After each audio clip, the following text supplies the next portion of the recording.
Good afternoon, good evening, and Good also evening. for the speaker, good morning. Talking on a different topic, and I have not elaborated the topic today. It's just called MMMP Election System. I will allow the speaker himself to explain what it means. And before just going into the speaker, I will just show a couple of slides to expand on the background. So this slide shows the 2020 general election results. And so you can see the percentage of votes in here, 59.09 for SLP. And all the other percentages of votes that everyone has gained. And the number of seats I'll show you in a short, at the next slide. So SLPP got 6.8 million votes, 59.09% of the votes. And if they were allocated proportionately, the number of seats they should have got was 133. That is if the 1978 Constitution, as it was applied for proportional voting system. But it has not happened. So then we will talk in a minute. SJB here got 23.9% votes and had 54 parliamentary seats. JJB 3.84 and 9 seats. And ITAK 2.82% and 6 seats. That is, if this was fully proportionately done. But let's see what actually happened. So you had 59% and you got 145 seats. 23% gave you 54 parliamentary seats. 3.84% gave 3 parliamentary seats. But 2.82% of the vote gave 10 parliamentary seats. And the UNP of is 2.1214 got just 1 parliamentary seat. Now, this is interesting. So if you take the total number of seats that you get for this 59% of the vote, this is actually 64.5% of the total number of seats in the parliament. So which means you're almost there for 2/3. So although you did not have 2/3 votes, you very likely get pushed over to get nearly 2/3 majority in the parliament, which is a bit of a mockery in a way. And look at here as well. So here you got 2.82% of the vote, but you get 10 seats, whereas the party who got 3.84% of the vote gets only 3 seats.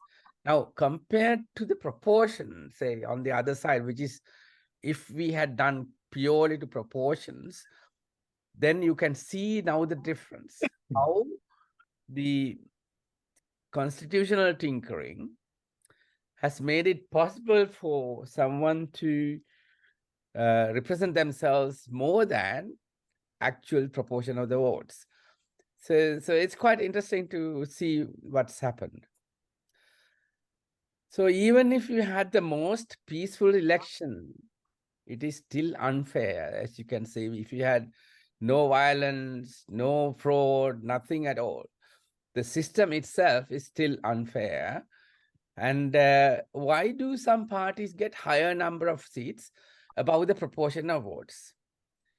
then why do some parties get lower number of seats below the proportion of votes? Now, this is all to do with the constitution that was designed in 1978, being tinkered with national seats. You have 29 national seats and bonus seats as well. Now, that's designed to somehow tinker it in a way to overinflate the number of seats the winning party gets in the parliament. So offering seats to be allocated to number of MPs is based on another issue is that the seats number is allocated based on the district and the population in there. But that population may not all vote. So this is another area that someone needs to think carefully. Because if you allocate the number of MPs to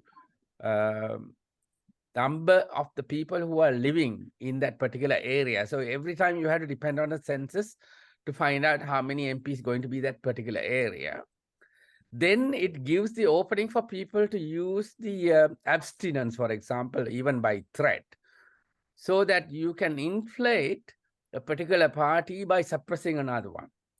So even if you get smaller number of votes, you can still get the higher number of MPs in the parliament by tricking that. So this is another weakness in the system. So this allows abstinence. Now, abstinence tinkering is something that you need to really carefully think about, even in the parliament. Now, abstinence, if they are counting the 2/3 from the number who was voted, then actually abstinence supports the proposal. So in other words, it's an indirect way of supporting whatever the proposal there is to allow them to have the 2/3 majority.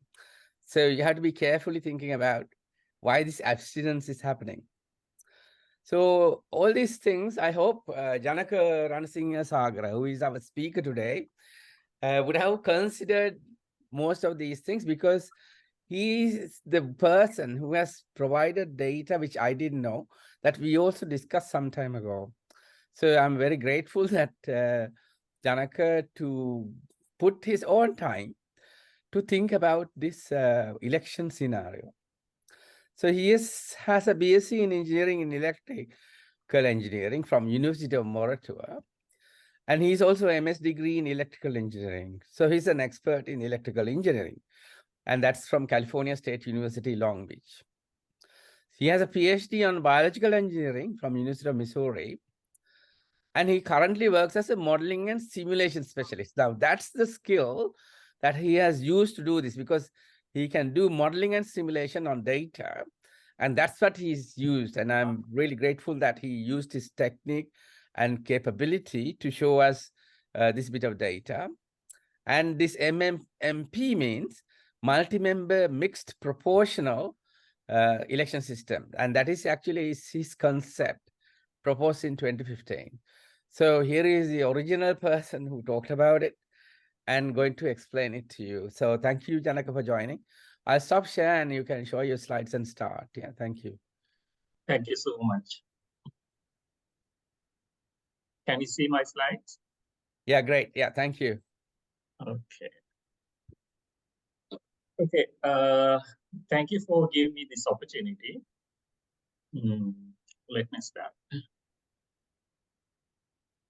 Okay. I would like to do this one in Sinhala, because once you upload this one into YouTube video, the more people can listen and get something out of it. Okay.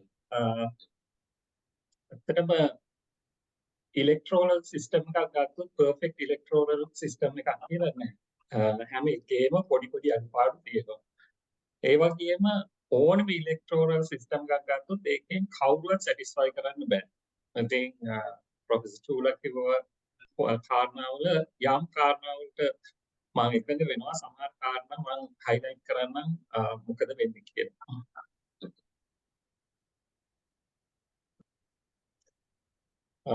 First, we can look at the 1978 version of our constitution.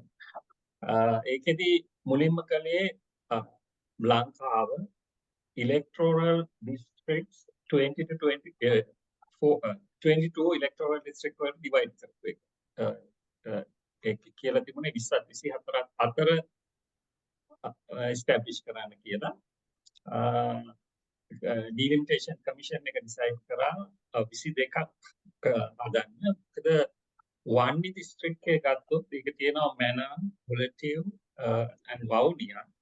ඒ වගේ ජනානුපාතය ගොඩක් අඩුයි. ඒක නිසා ඒ වගේ ඒවා එකතු කරන්නේ. එහෙම නිසා අවසානයේ district 22කට පත් වුණා. ඒ 1978 version එකේ තියෙන්නේ මනාප ක්‍රමය නෙවෙයි. ලැයිස්තු ක්‍රමය. ඒ කියන්නේ පාටි එකේ ලීඩර් පාටි එක තමයි ඩිසයිඩ් කරන්නේ මොන අපේක්ෂකයෝද district එකට තරග වදින්න කියලා. ඒගොල්ලෝ තමයි රෑන්ක් කරන්නේ කොයි විදියටද කියලා. ඒක තමයි 1978 version එකේ තිබුණේ. ඡන්දදායකයෝ ඡන්දය දෙනකොට ඒගොල්ලෝ පාටි එකට ඡන්දය දෙනවා. ඒගොල්ලන්ට තීරණය කරන්න බෑ කොයි මෙම්බර්ස් අද තමන් තෝරන්නේ. මොකද ලැයිස්තුවේ තියෙන අනුපිළිවෙල අනුව තමයි තේරිපත් වෙන්නේ.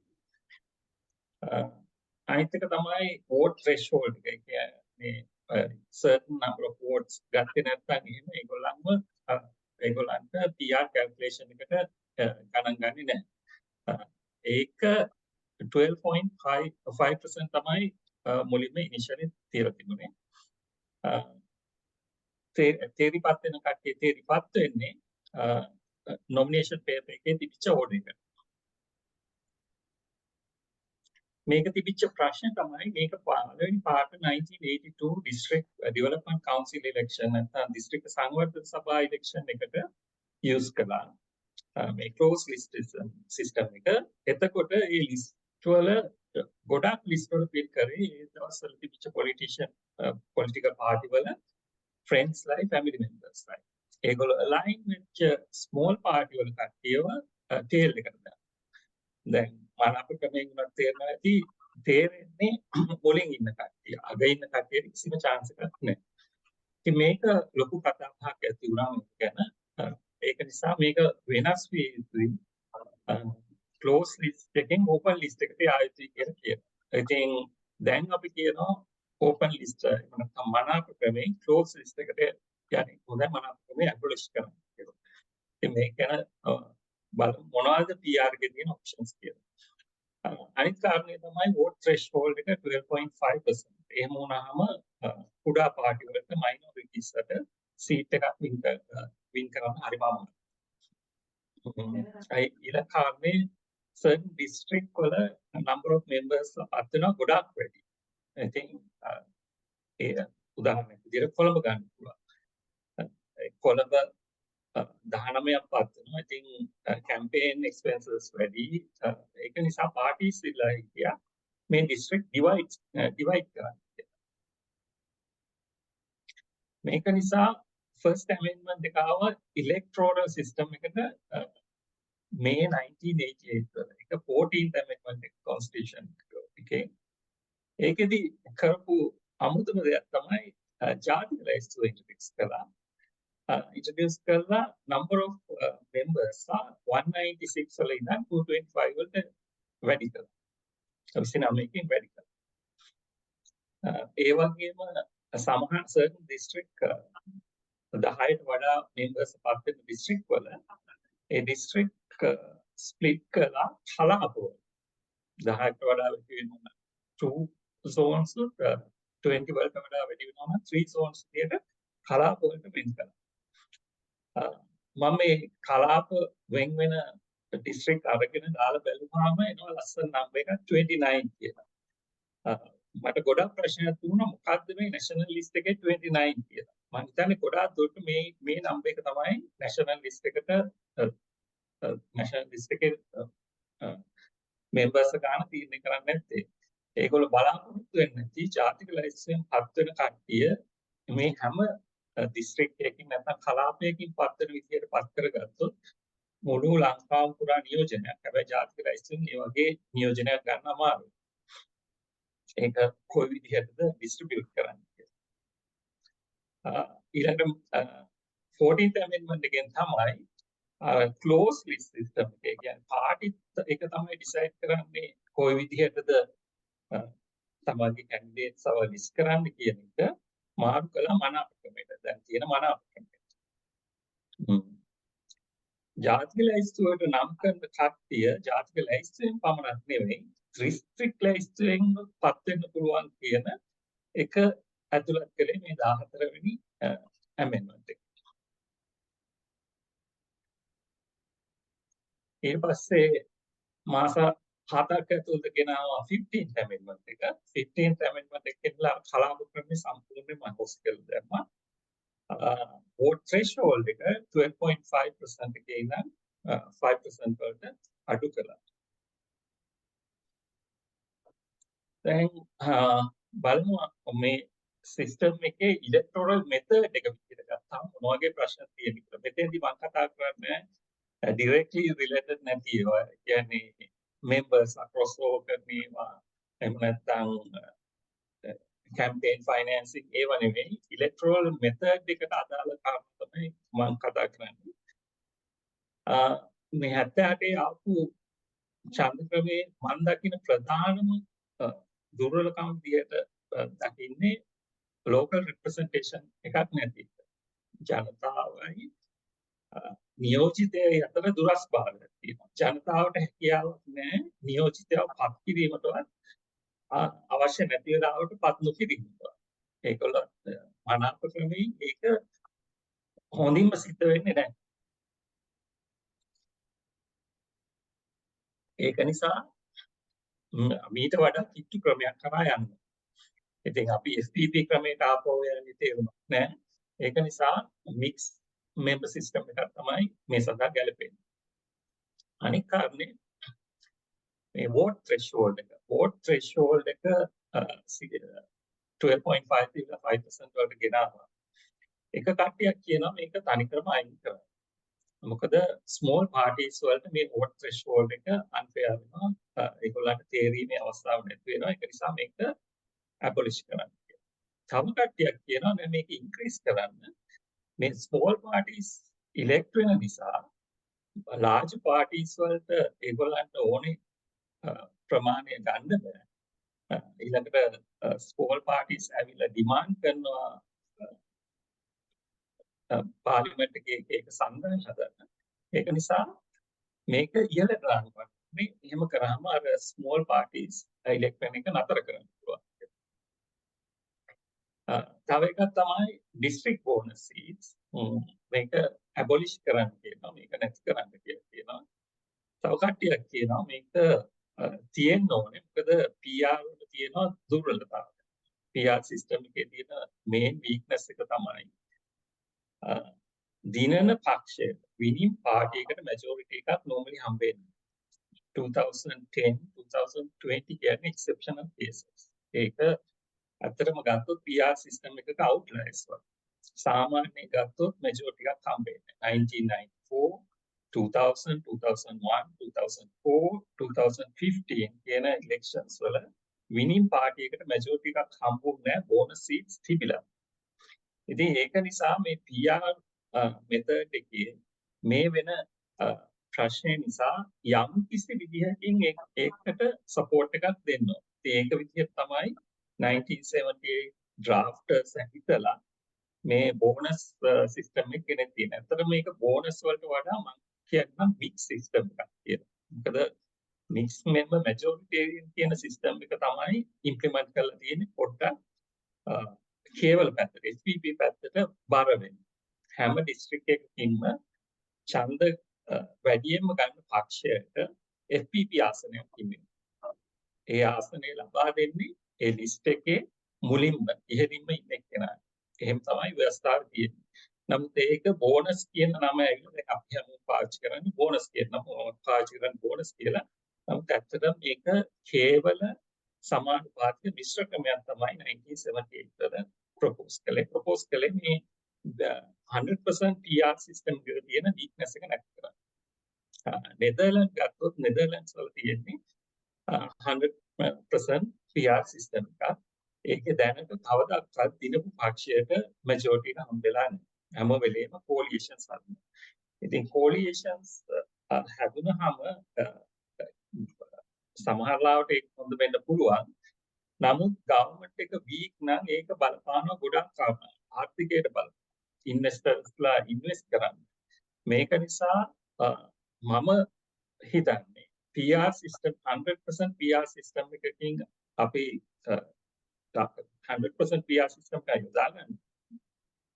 යම් කිසි boost එකක් දෙන්න ඕනේ මේක වැඩි කරන්න. district bonus seats හෝ වෙන ක්‍රමයක.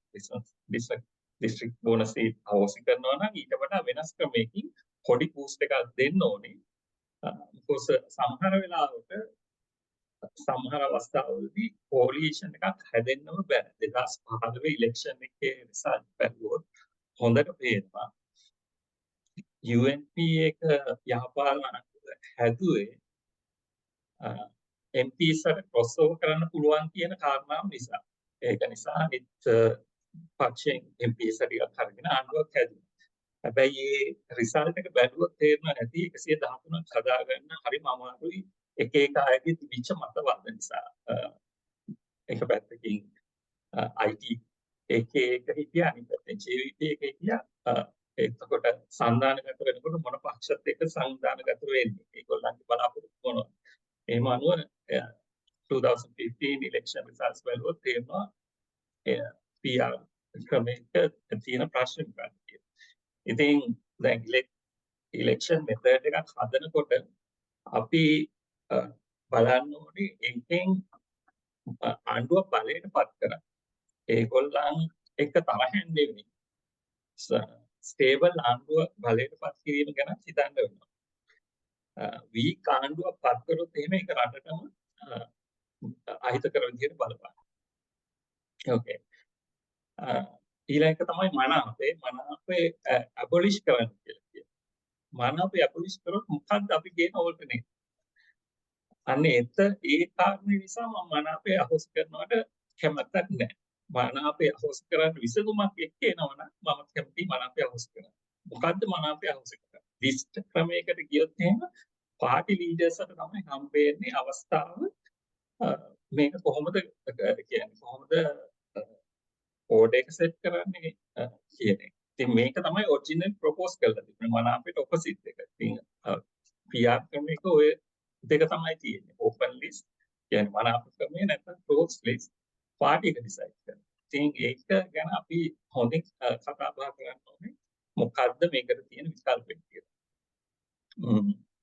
ඊළඟ තමයි ජාතික ලැයිස්තුවට district ලැයිස්තුවෙන් එන්න පුළුවන් නිසා heavily defeated candidates අතට එන්න පුළුවන්. මේකත් මේකේ තියෙන ප්‍රශ්නයක්. ඊළඟට මේ ඡන්ද ක්‍රමයේ කාන්තාවන්ට තරුණයින්ට තේරීමට ඉදිරිපත් වීමට කිසි ප්‍රොවිෂන් එකක් තියලා නැහැ. මම ඉංජිනේර කෙනෙක් මැතමැටිෂියන් කෙනෙක් ඒක නිසා මම හිතුවා මේක හොඳ අවස්ථාවක් හැමෝටම කොහොමද මේ ව්‍යවස්ථාවේ ගණනය කිරීම සිද්ධ වෙන්නේ කියලා දෙන්න. මම පළවෙනි ව්‍යවස්ථාව කොන්ස්ටිටියුෂන් එක රීඩ් කරනකොට කොහොමද මේක සිද්ධ වෙන්නේ කියලා මට තේරුනේ නැහැ පොඩ්ඩක්වත්. ඒකට කිව්වා. ඒක නිසා මම කැමතියි මේකේ කොහොමද වෙන්නේ කියලා කියන්න. අපි දන්නවා ඕනම වෙලාවක vote percentage එක calculate කරන්න කොහොමද කියලා. පාටි එක ගත්ත votes ගන්න total votes ගන්න divide කරාම එක තමයි vote percentage එක නැත්නම් vote share එක කියලා කියන්නේ. ඊට පස්සේ PR quota එක කියලා කියන්නේ කොච්චර PR seats ප්‍රමාණයක් හම්බ වෙනවද කියලා ගන්න එක. ඒක vote share එක number of PR seats ගන්න වැඩි කරාම එනවා PR quota එක. එතකොට මේක නම් 5.2 4.8 එක තමයි PR quota එක. මේක ව්‍යවස්ථාවේ තියෙන්නේ වෙනම විදිහකට calculate කරලා. same number එක ගන්න. හැබැයි calculate කරන්නේ වෙන විදිහකට. ඒගොල්ලෝ කියනවා resulting number නැත්නම් සිංහලෙන් තිබුණු සම්ප්‍රේක්ෂ සංඛ්‍යාව කියලා. ඒක calculate කරන්නේ total votes ගන්න PR seats වලින් divide කරලා එන resulting number එක use කර ගන්නවා party votes ගන්න divide කරලා. ඉතින් mathematically බැලුවොත් මේ දෙකම එකයි. ඉතින් මම කියන්නේ කවුරු හරි මේක ගණනය කරන්න කැමති නම් අර උඩ තියෙන ක්‍රමය පාවිච්චි කරන්න vote share එක ගන්න. ඊට පස්සේ PR seats ගන්න වැඩි කරන්න. එතකොට එනවා PR quota එක. දැන් මේ PR quota එක whole number එකක් නෙමෙයි. seats අපිට දෙන්න බෑනේ 5.2 කියන. ඒක integer එකක් වෙන්න ඕනේ. නැත්නම් whole number එකක් වෙන්න ඕනේ. ඉතින් එතකොට ඒකට පාවිච්චි කරපු method එක තමයි largest remainder method එක කියන එක. ව්‍යවස්ථාවේ නමින් නෑ. ඒ method එක තමයි පාවිච්චි කරලා තියෙන්නේ. ඒකෙදි කරන්නේ whole number එකට seats allocate කරනවා. එතකොට මේකේ 5.2 එකේ 5 වලට seats allocate කරනවා. ඊට පස්සේ 4.8 එකේ 4 වලට seat allocate කරනවා. මේක seats 10ක් තියෙන එකක්. මම ගත්තේ 11 member district එකක්.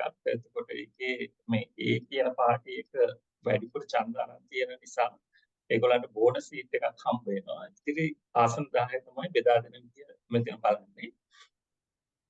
එතකොට සීට්ස් 9ක් තේරිච්ච නිසා එක සීට් එකක් ලබා දෙන්න ඕනේ. ඒ සීට් එක ලබා දෙන්නේ A පාර්ටියටද B පාර්ටියටද කියන එක තීරණය කරන්නේ මේ largest remainder method එකෙන්. එතකොට remain එක මෙතන වැඩියෙන් තියෙන B පාර්ටියකට ඒක නිසා ඒ සීට් එක ඒගොල්ලන්ට දෙනවා. එතකොට B පාර්ටියකට 4යි 1යි සීට්ස් 5ක් හම්බ වෙනවා. A පාර්ටියකට මුලින් කෝල් නම්බර් එකේ 5ක් හම්බ වෙනවා. PR ක්‍රමේ ඊට පස්සේ ඒගොල්ලෝ වැඩිපුර ඡන්ද ගත්ත නිසා මේ බෝනස් සීට් එකත් එකතු වෙලා සීට්ස් 6ක් හම්බ වෙනවා. සීට්ස් 6යි 5යි විදිහට තමයි මේකේ බෙදිලා යන්නේ. මේක තමයි ව්‍යවස්ථාවේ කැල්කියුලේට් කරන විදිය. ඉතින් ලේසියෙන් මේක vote share එක ගන්න PR quota එක කැල්කියුලේට් කරලා ඊට පස්සේ ඒකේ එන remainders ටික පෙළ ගස්සලා ඒකේ descending order එකට remaining seat එක ලබා දෙන්න. දැන් අපි bonus seats ගැන කතා කරනවා. මේ bonus seat එක අයින් කරොත් මොකද්ද වෙන්නේ? දැන් මේක 11 member district එකක් හරියට රත්නපුරේ වගේ. රත්නපුරේ 12 දෙනෙක්පත් වෙනවා. bonus seat එක අයින් කරොත් අයින් කළා PR seats 11ක් විදියට ගන්න. එතකොට bonus seat effect එක දැන් නැති වෙනවා. දැන් අපි vote share එක ගත්තොත් vote share එක වෙනස් වෙන්නේ නැහැ. PR quota එක calculate කරනකොට PR seats ගන්න 11ක් වෙනවා. ඒකෙන් වැඩි කරන්නේ දැන් එන numbers වෙනස්. දැන් 5.72 5.28 මේකෙදි whole numbers වලට seats දුන්නාම 5 seats යනවා party A වලට 5 seats යනවා party B වලට remain එක විදිහට 0.72 0.28 තියෙනවා. remain එක ලොකු එක වෙන්නේ party A එකට.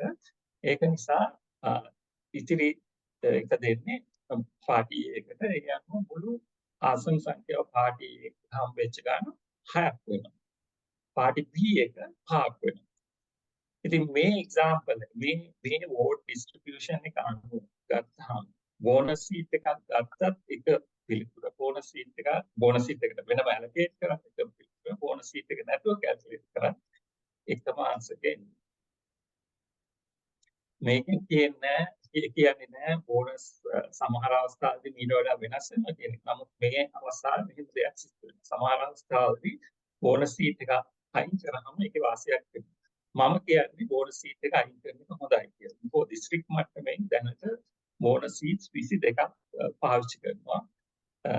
ඒක නැති කිරීම හොඳයි කියන මතය තමයි මම. ඊළඟට අපි බලමු vote threshold එක. මෙතෙන්දි මම පාවිච්චි කළේ PR seats 10ක් බෙදලා යන විදිය.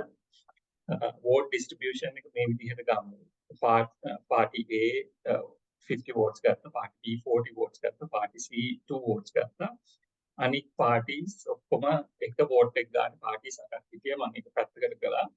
මොකද A B C තමයි මෙතන important වෙන්නේ. PR quota එක calculate කළොත් 5 4.0 part C වලට 0.2 අනිත් එක 0.1 times 8 parties අටක් තියෙනවා. මුලින්ම whole number එකට seats දෙනකොට party A වලට seats 5ක් යනවා party B වලට seats 4ක් යනවා. එතකොට මුළු seats ගන්න 9යි තව එකක් දෙන්න තියෙනවා. ඊට පස්සේ remain එක check කරනකොට remain එක වැඩියෙන්ම තියෙන්නේ party C වල. දැන් party C වලට seat එකක් දෙනවා. ඒ දුන්නාම පාර්ටි සීට් එකක් හම්බ වෙනවා. දැන් 10 සම්පූර්ණයි. ෆයිනල් සීට් ඩිස්ට්‍රිබියුෂන් එක ගත්තොත් පාර්ටි A වලට 5යි, පාර්ටි B වලට 4යි, පාර්ටි C වලට 1යි විදියට. වෝට්ස් per seat බැලුවොත් එහෙම පාර්ටි A වලට වෝට් 10ක් නිසා තමයි සීට් එකක් හම්බුනේ. පාර්ටි B වලට වෝට් 10ක් නිසා සීට් එකක් හම්බුනේ. හැබැයි පාර්ටි C වෝට් 2ක් අරගෙන සීට් එකක් හම්බුනේ. මේක සාධාරණ. මගේ ප්‍රශ්නේ ඒකයි. ඉතින් ඒක නිසා මම කියන්නේ certain vote threshold එකක් තියෙන්න ඕනේ කියලා. දැන් 5% vote threshold එක පාවිච්චි කරොත් එහෙම PR quota එක දැන් වෙනස් වෙනවා. පාර්ටි C and others කට්ටිය ඔක්කොම අයින් වෙනවා. අයින් වෙලා ඉතිරි ටිකෙන් තමයි මේ ගන්න කිරීම කරන්නේ. දැන් total votes ගන්න 90 වලට අඩු වෙනවා. 100 නෙමෙයි. ඊට පස්සේ PR quota එක ගන්න එක 5.55 4.44 එන්නේ. ඊට පස්සේ whole numbers වලට දුන්නොත් 54 විදිහට යනවා. remain එක ගත්තොත් remain එක වැඩි පාර්ටි A වලට. ඒගොල්ලන්ට සීට් එකක් දුන්නාට පස්සේ මේ seat distribution එක 6-4 විදිහට යනවා. දැන් vote per seats ගත්තොත් පාර්ටි A එකට 8.3, පාර්ටි B වලට 10. මේක හොඳයි. පාර්ටි C වලට vote දෙකකට seat එකක් දෙනවට වඩා. මම මේ vote 100 ගත්තේ අපිට එතකොට percentages use කරන්න පුළුවන්. මම කියන්නේ vote threshold එකක් තිබිය යුතුයි. ඒක moderate threshold එකක් වෙන්න ඕනේ කියන එක. මම ඒ නම් එක දෙන්නම්. ඊළඟට තව methods තියෙනවා. threshold එක පාවිච්චි නොකර calculate කරන එකක් තමයි don't method එක. මේක ගොඩාක් රටවල PR system mix system කියන කට්ටිය use කරන method එකක්. මේකදී කරන්නේ vote threshold එකක් නැහැ. party එකක් ගත්ත votes ගන්න divide කරලා vote fractions calculate කරනවා. කියන්නේ vote ගාන එකෙන් බෙදනවා, දෙකෙන් බෙදනවා, තුනෙන් බෙදනවා, හතරෙන් බෙදනවා. ඒ ආකාරයට divide කරගෙන ගිහිල්ලා vote fractions calculate කරනවා. ඒ vote fractions calculate කරලා මේක descending order එකට පෙළගස්සනවා. මේක descending order එක ගත්තොත් 50, අන්තිම value එක එන්නේ 8.3. ඒ පෙළගැස්සුවට පස්සේ මේ vote fractions I party වලට seats ලබා දෙනවා. මෙතෙන්දී A party එකට seats 6ක්, B party එකට seats 4ක් විදියට එනවා. මේකෙදි threshold එකක් ඕනේ නැහැ. මේ don't method එකේ දෙයක් තමයි මේක ටිකක් favor කරනවා large parties වලට. දැන් මේකේ මේ descending order එකේ last value එක ගත්තොත් 8.3. ඒ කියන්නේ C party එකට seat එකක් ගන්න නම් ඒගොල්ලන්ගේ votes ගන්න අඩුම 8.3 ඉක්මවන්න. 9 votes ගත්තා නම් ඒගොල්ලන්ට seat එකක් හම්බ වෙනවා. ටිකක් ඉහළට යනවා. තව method එකක් තියෙනවා සාන්ප්ලගු method එක කියලා. මේ method එක පොඩ්ඩක් වෙනස් හරිට වඩා concept එක තමයි vote ගන්න 1 2 3 බෙදන්නේ නැතුව odd numbers වලින් divide කරනවා. votes ගන්න 1න් 3න් 5න් 7න් ඒ විදිහට බෙදාගෙන යනවා. බෙදාගෙන ගිහිල්ලා අර ආත්මවලටම descending order එකට මේ vote fractions list කරනවා.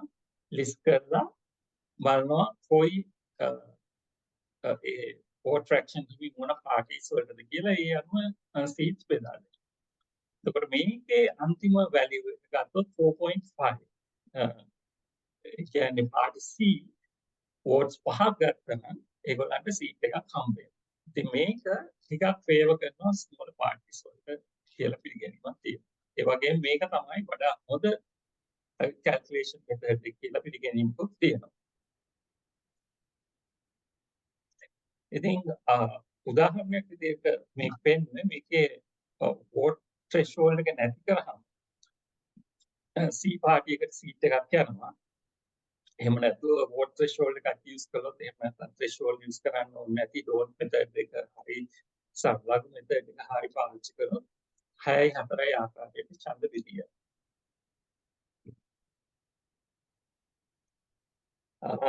දැන් මම හිතන්නේ මොකද්ද මේ largest remainder method එක පාවිච්චි කරනකොට මොකද්ද best threshold එක කියන එක කියන්න යන්නේ.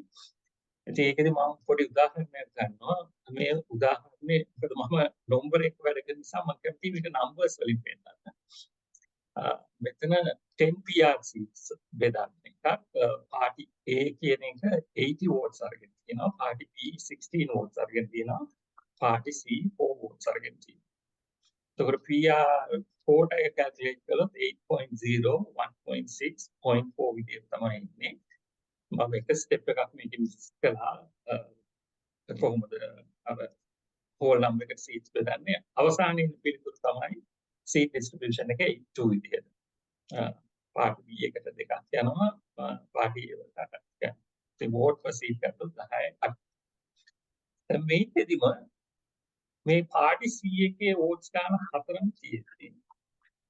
පාර්ටි A එකයි B එකයි අතර වෝට්ස් ගන්න වෙනස් වුණා කියලා හිතමු. පාර්ටි A වල තියෙන වෝට් ගන්න 80 ඉඳන් 83 දක්වා වැඩි. 83 වෙනවා. පාර්ටි B වල ඒ අඩු වෙනවා. 3 වලින් අඩු වෙනවා 13. මෙහෙම කරලා PR කෝටා එක අරගෙන අපි සීට් ඩිස්ට්‍රිබියුෂන් එක ගණන් හැදුවොත් එහෙම පාර්ටි A වලට 8යි පාර්ටි B වලට 1යි රිමේන්ඩ් එක වැඩි 0.4 කියන රිමේන්ඩ් එක වැඩි පාර්ටි C වලට නිසා ඒගොල්ලන්ට සීට් එකක් හම්බ වෙනවා. ඉතින් මේ PRC 10ක් බෙදෙන එකට කියන්නේ ස්පෝර්ට් 100ක් ගත්තොත් එක PRC එකක් වෙන්නේ අඩුම PRC එකක් හම්බ වීම ගැරන්ටි කරන්න වෝට්ස් 10ක්වත් ඕනේ.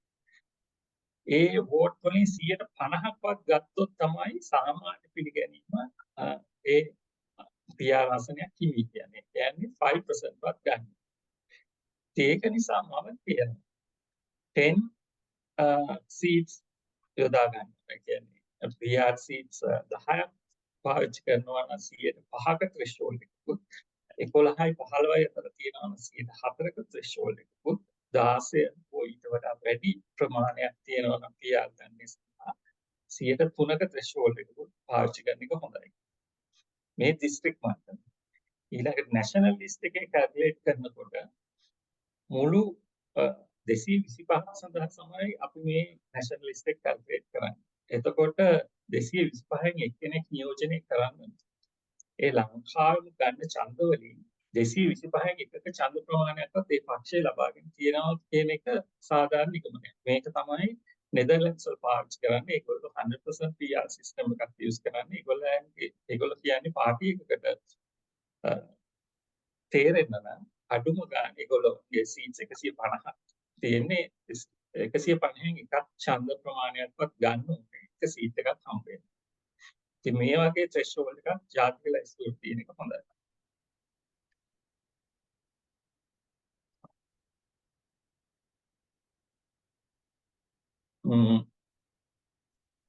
දැන් ලෝකයේ තියෙන ට්‍රෙන්ඩ්ස් බලනවාම කේවල ක්‍රමය first past the post method එක පාවිච්චි කළේ 19th century එකේ. ඊට පස්සේ 20th century එකට ආවා.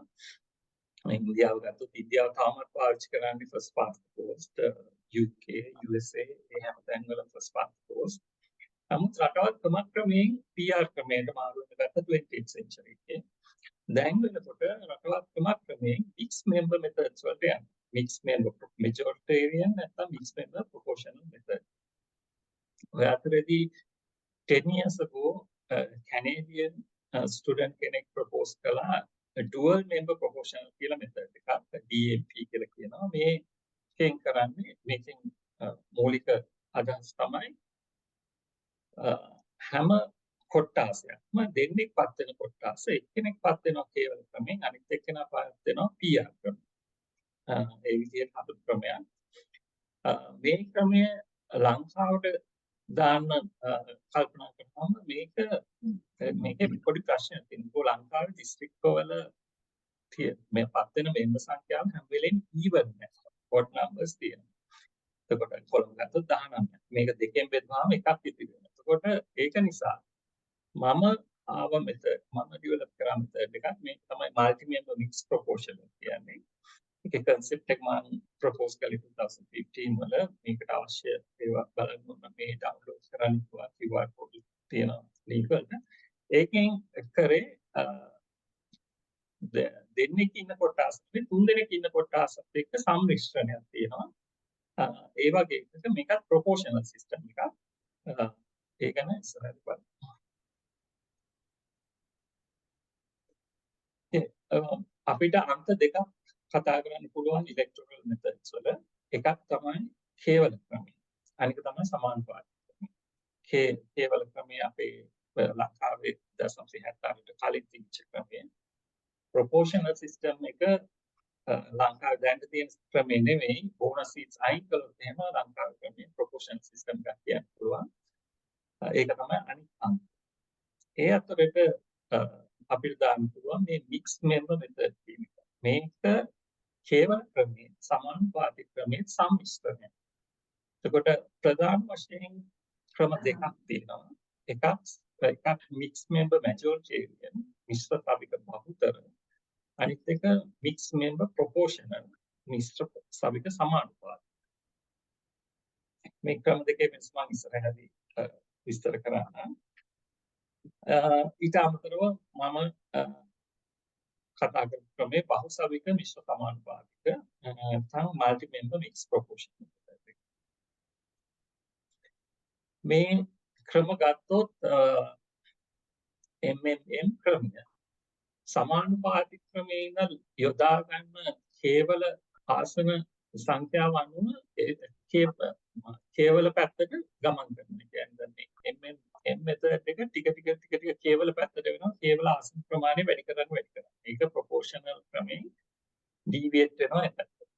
හැබැයි MMP ක්‍රමයයි MMMP ක්‍රමය නැත්නම් මල්ටි මෙම්බර් මෙතඩ් එක මේ දෙකම ප්‍රොපෝෂනල්.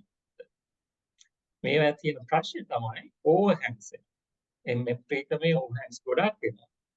MMMP ක්‍රමයේ ඕවර්හැන්ග්ස් ඇතිවීම ඉතාම අඩු. නොගෙනිය හැකි තරම්. ආවොත් ඒක කරෙක්ට් කරන්න ක්‍රමයක් තියෙනවා. මම කැමති මේ ක්‍රම තුන උදාහරණයක් අරගෙන කතා කරන්න. අපි ගත්තොත් 12 member district එකක් උදාහරණයක් විදිහට මහනුවර district එක ගත්තොත් මහනුවර 12 දෙනෙක් පත් වෙන්නේ.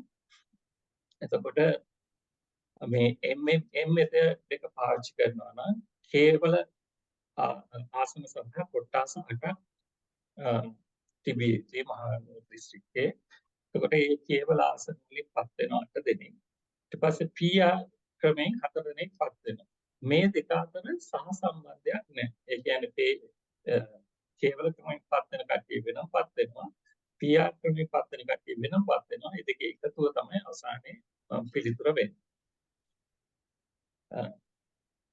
ඊළඟට MMP ක්‍රමය ගත්තොත් එහෙම මේකෙදි PR ගණනය කිරීම මුලින්ම කරනවා.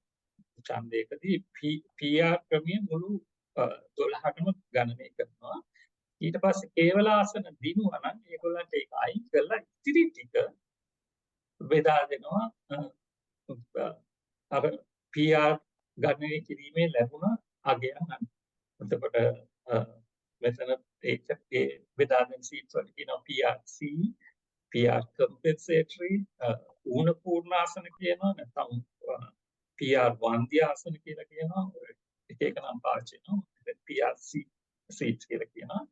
ඒක අර වෙච්ච අඩුපාඩු පියවර තමයි යූස් කරන්නේ. ගණනය කිරීම ගණනය කරන්නේ PR 12ක සමග. නමුත් MMM මෙතඩ් එකේ PR ගණනය කරන්නේ 4කට විතරයි. ඒක තමයි මේ දෙකේ තියෙන ප්‍රධාන වෙනස. ඊළඟට මල්ටි මෙම්බර් මෙතඩ් එකට ගියොත් එහෙම මල්ටි මෙම්බර් මෙතඩ් එකේ ඔක්කොම ඉලෙක්ටොරේට්ස් මල්ටි මෙම්බර්. දැන් අරකේ තියෙන ඉලෙක්ටොරේට්ස් සිංගල් මෙම්බර් ඉලෙක්ටොරේට්ස්. MMM ක්‍රමේ MMP ක්‍රමේ තියෙන්නේ සිංගල් මෙම්බර් ඉලෙක්ටොරේට්ස්. මල්ටි මෙම්බර් එකේ තියෙන්නේ ඔක්කොම මල්ටි මෙම්බර්. එක දෙන්නෙක් පත් වෙනේම නැත්නම් තුන් දෙනෙක් පත්. ඒකෙත් MMP ක්‍රමේ හා සමානයි PR සීට්ස් බෙදලා දෙනවා. ඊට පස්සේ PP දිනුවොත් එයාට ලබා දීලා ඉතිරි සීට්ස් PRC ක්‍රමෙන් පුරවනවා. ඊළඟට මේ PRC පත්වීම් ගත්තොත් PR හරි PRC පත්වීම් ගත්තොත් එහෙම MMM ක්‍රමයේ district list එකක් යූස් කරනවා. ඒ කියන්නේ කේවල මන්ත්‍රීලා එක කොට්ටාස වෙනින් ඉදිරිපත් වෙනවා. PR ක්‍රමයේ කට්ටිය ලිස්ට් එකකින් තමයි එන්නේ. ඒ ලිස්ට් එකේ දුන්නාට පස්සේ PR ක්‍රමය ගන්න කරාට පස්සේ ලැබෙන සීට්ස් අනුව ලිස්ට් එකෙන් තෝරගන්න. MMP ක්‍රමයේත් ඒකමයි තියෙන්නේ. නමුත් මම යෝජනා කරන මල්ටි මෙම්බර් ක්‍රමයේදී district list එකක් ඕනේ නැහැ. හැමෝම තරඟ. එතකොට අපි එක කොටසක් ගත්තොත් ඒ කොටසේ 3 දෙනාම තරඟ කරනවා. ඊට පස්සේ දිනුවට පස්සේ ඒගොල්ලන්ට electorate එකක් assign කරනවා. නමුත් MMM ක්‍රමයේ ඒක නෑ. ඒ district list එකෙන් පත් වෙන කට්ටියට කොටාසයක් නෑ. ඒගොල්ලන්ට කොටාසයක් නෑ. ඒගොල්ලෝ district මන්ත්‍රීලා විදිහට තමයි පවතින්නේ. මේ MMP ක්‍රමය තමයි 2018 පළාත් වාර්තා මැතිවරණ සඳහා පාවිච්චි කරේ.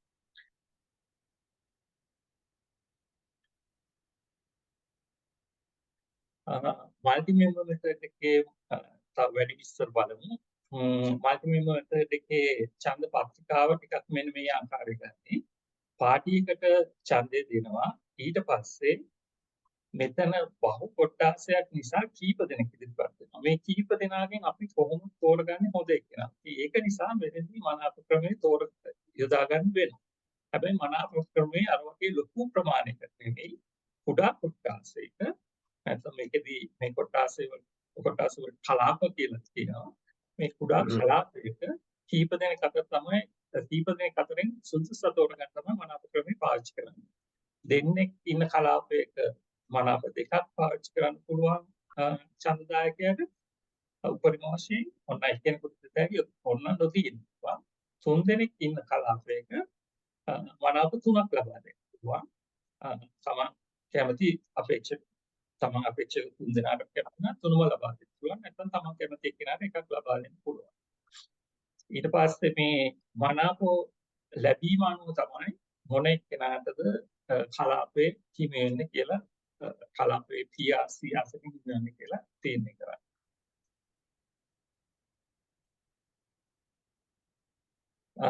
තව එකක් මේකේ සලකා බලපු එකක් තමයි කාන්තා සහ තරුණ නියෝජනය.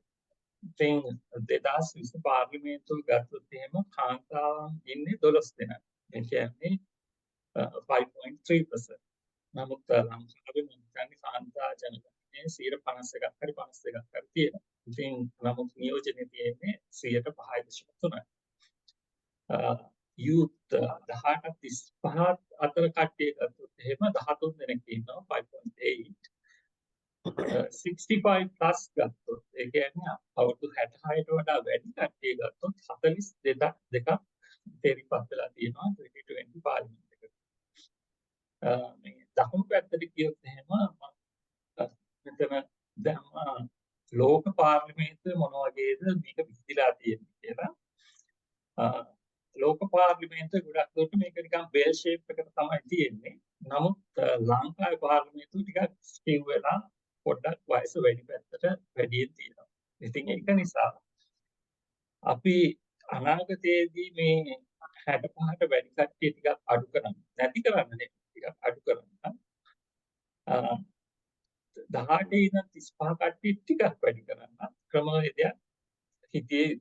ඉතින් ඒකෙදි මම හිතන්නේ nomination time එකේදී දෙන certain quota එකක් පාවිච්චි කරොත් එහෙම මේ தත්ත්වය අපිට මගහර ගන්න පුළුවන් වෙයි කියලා. ඉතින් කාන්තාව නොමිනේට් කරනකොට දිස්ත්‍රික්ක වශයෙන් නොමිනේට් කරනකොට හැම 4 දෙනෙකුටම එක්කෙනෙක් කාන්තාවක් වෙන්නේ. ජාතික ලැයිස්තුවේ හැම 3 දෙනෙකුටම එක්කෙනෙක් කාන්තාවක් වෙන්නේ. ඒ කියන්නේ ජාතික ලැයිස්තුව මම කියන්නේ රෑන්ක් ක්ලෝස් ලිස්ට් එකක් වෙන්න ඕනේ. ඒ කියන්නේ ඒක රෑන්ක් කරපු එකක් වෙන්න ඕනේ. ඒක පසුව වෙනස් කරන්න බැරි ක්ලෝස් ලිස්ට් එකක් වෙනවා. ඒකෙදි පළවෙනි 3 දෙනා අතර එක්කෙනෙක් කාන්තාවක්. ඊළඟට දෙවෙනි 4 5 6 ගත්තොත් එතනත් එක කාන්තාවක්. ඒ විදිහට කාන්තාව නොමිනේට් කරන්න ඕනේ. තරුණයෙක් ගත්තොත් එහෙම හැම 6 දෙනෙකුටම එක්කෙනෙකුට එක්කෙනෙක් දිස්ත්‍රික් ලිස්ට් එකේ අපි හිතමු දිස්ත්‍රික්කේ 6 දෙනෙක් ඉතිපත් වෙනවා කියලා ඒ එක්කෙනෙක් අවම වශයෙන් තරුණෙක් වෙනවා. ඒ වගේම අනිත් පැත්තෙන් 65 and over කට්ටිය උපරිම වශයෙන් 6 දෙනෙකුට එක 65 and over එක්කෙනෙක් විතරක් නොමිනේට් කරන්න දෙනවා හොඳයි. ඒ කියන්නේ පුළුවන් නම් හොඳයි. එතකොට අපිට පුළුවන් මේක shift කරලා මේ කෝ කට්ටිය වැඩි කරන්න. ඒ කියන්නේ කෝ එක වෙන්නේ 40යි 60යි අතර කට්ටිය ඒ ප්‍රමාණය වැඩි කරන්න පුළුවන්. මේ විදිහේ percentages යොදා ගන්න. ඊළඟ කාරණේ තමයි දැන් MMP method එකේ මම කිව්වා PR seats ගත්ත කට්ටියට ඒ කොට්ටාස ලබා දෙනවා කියලා. ඉතින් කොහොමද ඒක කරන්නේ කියන එක බලමු. මම උදාහරණයක් ගත්තා 2005 පාර්ලිමේන්තු 2015 පාර්ලිමේන්තු ඉලෙක්ෂන් එකේ අම්බත්තෝ ඩිස්ට්‍රික්ට් එක ඒකෙදි PR seats ගන්න එක බෙදලා යන්නේ UPF එකට 4යි UNP 2යි JVP 1යි විදිහට. මේකෙදි මම multi member zones හදන්න මුල් කිරිකල බෙලියත් එකතු කරලා 3 member zone එකක් හැදුවා. තංගල්ල 2 member zone එකක් විදිහට තිස්ස මහානාම 2 member zone එකක් විදිහට යොදා මේ ගන්න කිරීම සඳහා. එහෙම එකතු කරලා ඒවැ වෝට්ස් බැලුවාම වැඩිපුරම ඡන්ද අරගෙන තියෙන UPF එක. එතකොට කේවල ආසනින් කියන්නේ ඒ UPF එකට මුල් කිරිකල බෙලියත්යි තංගල්ලයි තිස්ස මහානාම තුනම ඉන්නේ වෙන්නේ FPP සීට් එකකින් වෙන්නේ UPF එක. ඊට පස්සේ ඉතිරි වෙන්නේ දැන් PRC වලින් FPP seats තුනක් පස්සේ ඉතිරි වෙන්නේ PRC seats UPF එකට 1යි UNP එකට 2යි JP එකට 1යි. මේ ටික කොහොමද ලබා දෙන්නේ කියන එක තමයි අපි බලන්නේ. මේ පක්ෂ වලට මේ seats හම්බුනේ. දැන් කොහොමද ඒවා කලාපෝමික අනියුක්ත කරන්නේ? මේකෙදි යොදාගන්නේ popular vote කියන එක. popular vote කියලා කියන්නේ පක්ෂය ලබාගත් ඡන්ද ගන්න මුළු ඡන්ද ගන්න බෙදන එක. සුසුකම් ලබපු පක්ෂවල මුළු ඡන්ද ගන්න බෙදනවා. එතකොට එන්නේ percentage. දැන් මෙතෙන්දී මේ popular vote එක විතරක් අරගෙන මේ seat allocate කරන්න ගියොත් එහෙම හැම වෙලේම priority එක හම් වෙන්නේ මේ FPP seats කේවල seat දිනපු පක්ෂයට. ඒක නිසා ඒක ඒ ඇඩ්වාන්ටේජ් එක අයින් කරන්න 3 දෙනෙක් තේරිපත් වෙන කොටස් එක zone එකක 1/3 අයින් සබ්ස්ට්‍රැක්ට් කරන්න දෙන්නෙක් තේරිපත් වෙන එකක half අයින් කරන්න අයින් කරලා අලුතෙන් relevant popular vote එකක් calculate කරන්න. මෙහෙම මේ වගේ vote percentage එකක් calculate කරන්න පුළුවන්. ඊට පස්සේ මේක rank කරන්න. මේ rank කරලා rank එක අනුව තමයි දෙන්නේ. මම ඊළඟට පෙන්නන්න කොහොමද ඒක කරන්නේ කියලා. දැන් අර relevant vote percentage එක ගත්තට පස්සේ මේ විදිහට දාන්න පුළුවන් table එකකට. දැන් මේකදී UPF එකට එක seat එකක් දෙන්න, UNP එකට seat දෙකයි, JP එකට එක seat එකයි. මේක තමයි කොහොමද zones ලබා දෙන්නේ කියලා බලන්න. ඒ වගේ මුල් කිරිගල තියෙනවා seats දෙකක් fill කරන්න. තංගල්ල එක seat එකක් තියෙනවා, තිස් මහරම් එක seat එකක් තියෙනවා. මුලින්ම මේ relevant popular vote percentage එක ගත්තාම ඒක වැඩියෙන්ම තියෙන්නේ තිස්ස මහරාමේ UNP. එතකොට UNP එකේ PRC seat එක මේ තිස්ස මහරාමයට allocate කරනවා. allocate කරාට පස්සේ ඉතිරි වෙන්නේ remaining PRC seat වෙන්නේ 1 1 1. දැන් UNP එකේ එකක් දැන් දීලා තියෙන එකක් තමයි තියෙන්නේ. ඊට පස්සේ තිස්ස මහරාම තවදුරටත් නැහැ. තිස්ස මහරාමේ එකක් තිබුණා ඒක UNP seat එකෙන් fill වෙලා ඒක අයින් කරනවා. ඉතිරි දෙකක් වෙන මුල් කිරිකල් බෙලියත් එක්ක අරගෙන ඒකේ ඉතිරි වෙච්ච අර percentage ටික rank කරනවා. මේ rank කරාම පළවෙනි තැන එන්නේ UPFA මුල් කිරිකල් බෙලියත්. එතකොට UPFA එකට ඒ seat එක දෙනවා. එතකොට ඒ seat එක ලබා දුන්නාට පස්සේ ඉතිරි වෙන PRC seats දෙකයි. UPFA එකක් දුන්නා UNP එකකුත් JP එකකුත් තියෙනවා. ඉතිරි වෙලා තියෙන්නේ මොකක්ද බෙරියත් අයි තංගල සීට් එක ගන්න. ඉතිරි වෙච්ච ඒ වගේ රෑන්ක් එක බලනවා. ඉතිරි percentages වල ඒකේ වැඩිම තියෙන්නේ UNP එකට 35.86 කියන එක. ඒ සීට් එක මොකක්ද බෙරියත් සීට් එක UNP එකට දෙනවා. දීලා ඊට පස්සේ ඉතිරි වෙන සීට් එක තමයි JP එකට හම්බ වෙන්නේ. ඒ අනුව මේ විදිහට කලාප වලට නියෝජනයක් හම්බ වෙනවා. දැන් මුල් ක්‍රිටිකල් බෙරියත් ගත්තොත් එහෙම ඒකේ UPSA එකට සීට්ස් දෙකක් තියෙනවා. UNP එකට එකක් 3 දෙනෙක් පත් වෙනවා. නියෝජිත 3 දෙනෙක් තේරිපත් වෙනවා මේ කලාපයට. UPSA දෙන්නයි UNP එක්කෙනයි. තංගල්ල ගත්තොත් එහෙම UPSA එක්කෙනයි JP එක්කෙනයි. තිස්ස මහරාම ගත්තොත් UPSA එක්කෙනයි UNP එක්කෙනයි.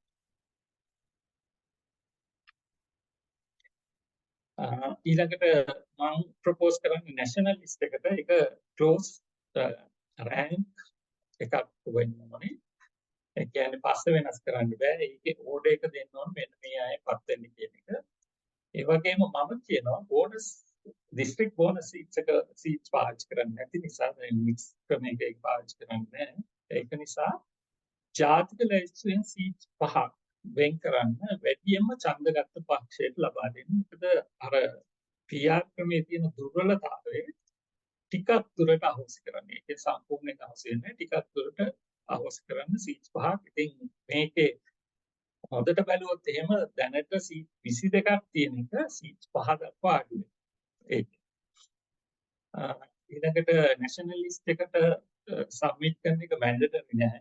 ඒක දාලා තියෙන්නේ දැන් මේ කලාප ක්‍රමයේ තියෙන නිසා කලාපයේ ජනප්‍රිය කට්ටියකට ගෲප් එකකට දෙන්නෙකුට තුන් දෙනෙකුට ඉදිරිපත් වෙලා ඡන්දෙට යන්න පුළුවන්.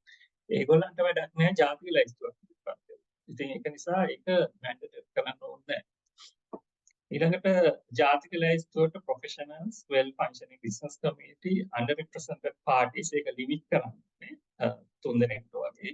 ඒ කට්ටියට විතරක් allow කරන්න. ඊට පස්සේ vacancies fill කරනකොට district vacancy එකක් ආවොත් by election එකකට යන්න ඕනේ. national list එකේ vacancy එකක් ආවොත් ඊළඟට ඉන්න එක්කෙනාට දෙන්න ඕනේ. national list එකේ ඔක්කොම තියෙන ඔක්කොම ඉවර වුණාට පස්සේ තමයි පක්ෂයට අවස්ථාව දෙන්නේ. කවුරු හරි national list එක වෙනින් පත් කරනවා. ඒ වගේම ඒ කලාපයේ ඉන්න ඡන්දදායකයින්ට තමන්ගේ නියෝජිතයා රීකෝල් කරන්න අවස්ථාව ලබා දෙන්න ඕනේ.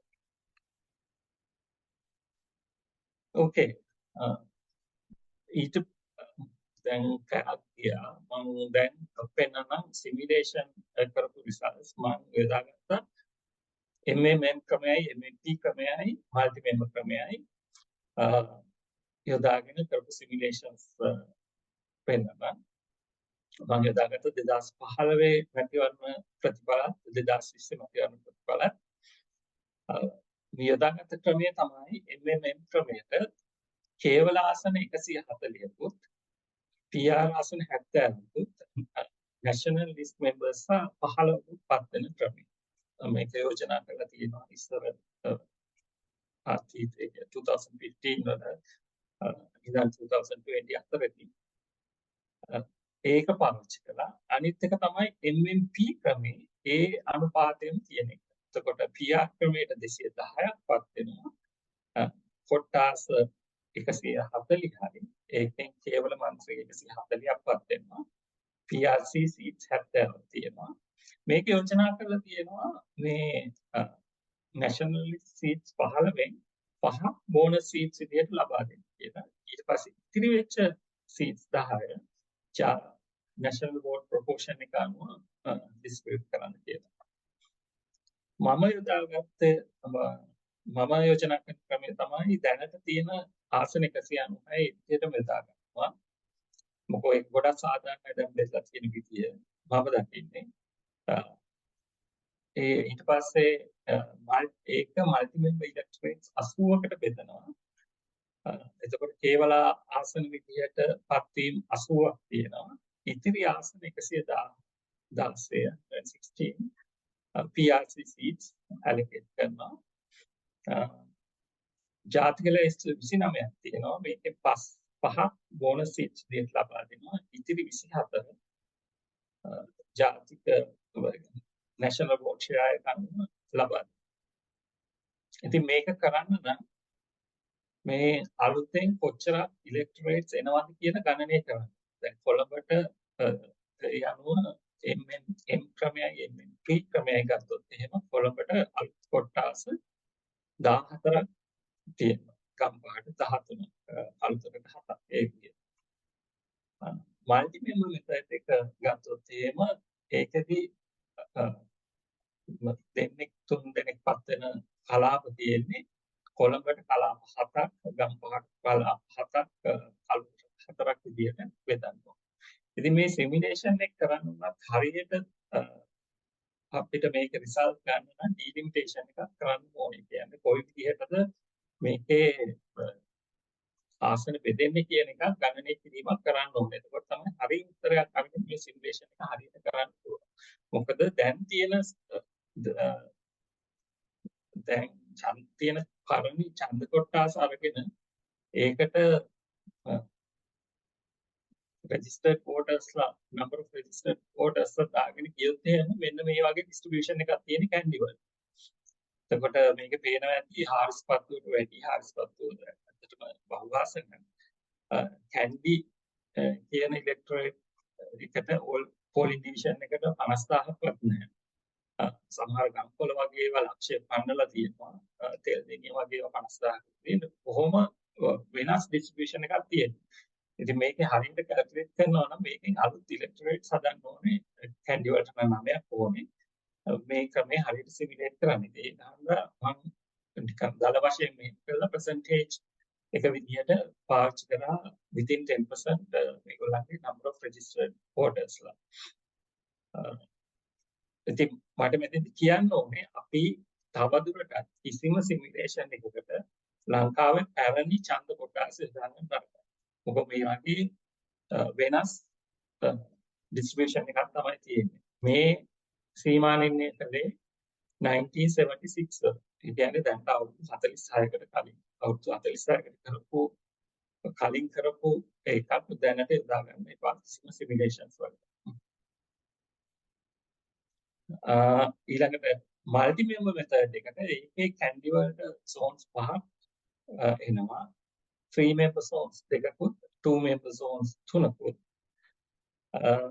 ඒ අනුව මික්ස් වෙලා තියෙනවා. මල්ටි මෙම්බර් zones හදනකොට demarcation ගොඩක් ලේසි. මොකද අර තියෙන පරණ all polling divisions එකතු කරලා හදන්න. දැන් මේ මොරදී උනේ එකම එකයි බෙදන්න උනේ පාත දුම්බරේ black line එකකින් පෙන්නන්නේ. ඒක ඇරෙන්න අනිත් ඔක්කොම එකතු කරලා හදා ගන්න පුළුවන්. උදාහරණයක් විදිහට මේ zone 2 එක ගත්තොත් නාවල පිටිය ගම්පහ හේවාහෙත කියන තුන එකතු කරාම ඒක zone එකක් වෙනවා. ඒක within 10% තියෙනවා. ඉතින් ඒ වගේ පරණ කොටස් එකතු කරලා ගන්න පුළුවන්. මම හිතන්නේ දැනට ඉන්න ආසන සංවිධායකයන් මේ වගේ එකට ගොඩක් කැමති වෙනවා. ඒගොල්ලෝ කැමතිම නෑ තමන්ගේ ආසනේ නැත්නම් පරණ ඡන්ද කොටස් බෙදෙනවා. මේක තමයි මල්ටි මෙම්බර් මෙතඩ් එකේ demarcation use කරපු එක. මම පෙන්නන රිසල්ට්ස් මුලින්ම MMM මෙතඩ් එකට මේ 2015 election එක මුලින්ම බලමු විනර්ට මොකද වෙලා තියෙන්නේ කියලා. UNP තමයි විනර් උනේ.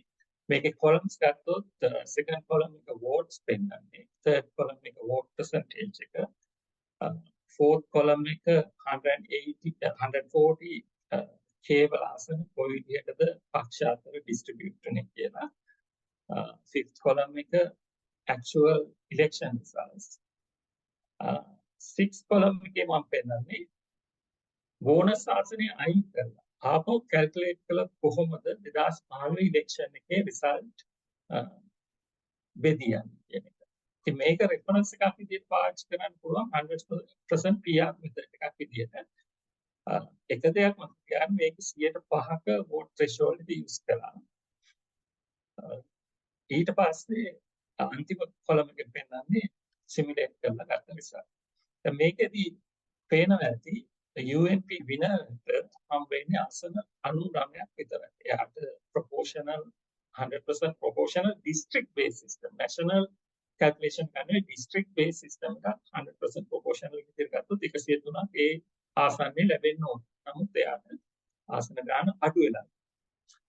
UPF එක ඒගොල්ලෝ කේවල ආසන වැඩි ප්‍රමාණයක් ජයග්‍රහණය කරලා තියෙන නිසා මේකේ අර දෙක separate වෙන calculate කරන්නේ. ඒක නිසා මේගොල්ලන්ට ආසන 102ක් හම්බුලා තියෙනවා. ඉතින් මේ ක්‍රමය යොදාගත්තා නම් 2015 ඉලෙක්ෂන් එකට ජයග්‍රාහකයා වෙන්නේ UPF එක UNP නෙවෙයි. මේකම 2020 ඉලෙක්ෂන් එකට පාවිච්චි කළා. ඒ පාවිච්චි කරාම වින ගත්තොත් එහෙම SLFP එක මේ සිමුලේට් කරනකොට බෙද කොටස් වලින් 140 118ක්ම ජයග්‍රහණය ලබාගෙන තියෙනවා. 118ක්ම ජයග්‍රහණය ලබාගත්ත නිසා මේගොල්ලන්ගේ ආසන සංඛ්‍යාව ඉහළ ගිහිල්ලා තියෙනවා. මෙතන ආසන 171ක් වෙනවා. ඉතින් ඒගොල්ලෝ 160ක්වත් ඡන්ද ගන්න නැතුව ආසන ගණන් 175ක් ඉක්මවල ලබාගෙන තියෙනවා. ඒක නිසා මම කියන්නේ MMM කියන මෙතඩ් එක මේ ලබා දෙන්නේ disproportional excellence super majority එකක් කියන්න පුළුවන්. ඒ වගේම කුඩා පාර්ටි වලට අසාධාරණයක් සිද්ධ වෙනවා. කුඩා පාර්ටි නැතුවම ගිහිල්ලා තියෙනවා මේ ආන්දෝලන වෙනති. ඒක නිසා මේ ක්‍රමය ලංකාවට ගැලපෙන ක්‍රමයක් නෙවෙයි. MMM කියන මෙතඩ් එක නැත්තම් multi member majoritarian කියන මෙතඩ් එක.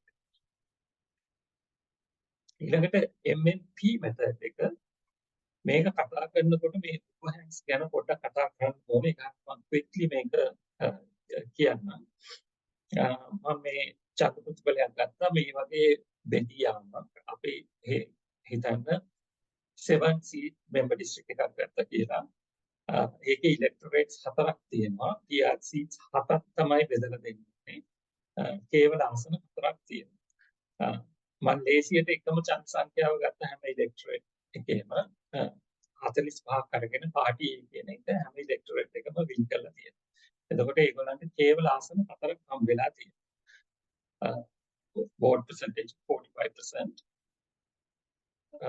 total district ඡන්ද ගත්තොත් මේ පාටි A එකට 180, පාටි B එකට 120, පාටි C එකට 100 විදිහට හම්බ වෙලා තියෙනවා. අපි largest remainder method එක පාවිච්චි කරලා මේකට PR seats කොච්චරක් හම්බ වෙනවද කියලා calculate කළොත් එහෙම පාටි A එකට seats 3කුත් පාටි B එකට seats 2කුත් පාටි C එකට seats 2කුත් විදිහට තමයි මේ seats අත බෙදලා යන්නේ. හැබැයි PR method එකෙන් ආසන 3ක් දුන්නට FPP ක්‍රමයෙන් මේ පක්ෂයට ආසන 4ක් හම්බ වෙලා. ඒක හන්ද මේ වගේ අවස්ථාවක කියන overhands එනවා. මෙතෙන්දී පාටි A වලට ආසන 4ක් ලබා දී. එතකොට එක overhand එකක් වෙනවා. ඒගොල්ලන්ට 4ක් දීපු ගමන් මේ එකතුව 8ක් බවට පත් වෙනවා. මේක තමයි overhands කියලා කියන්නේ.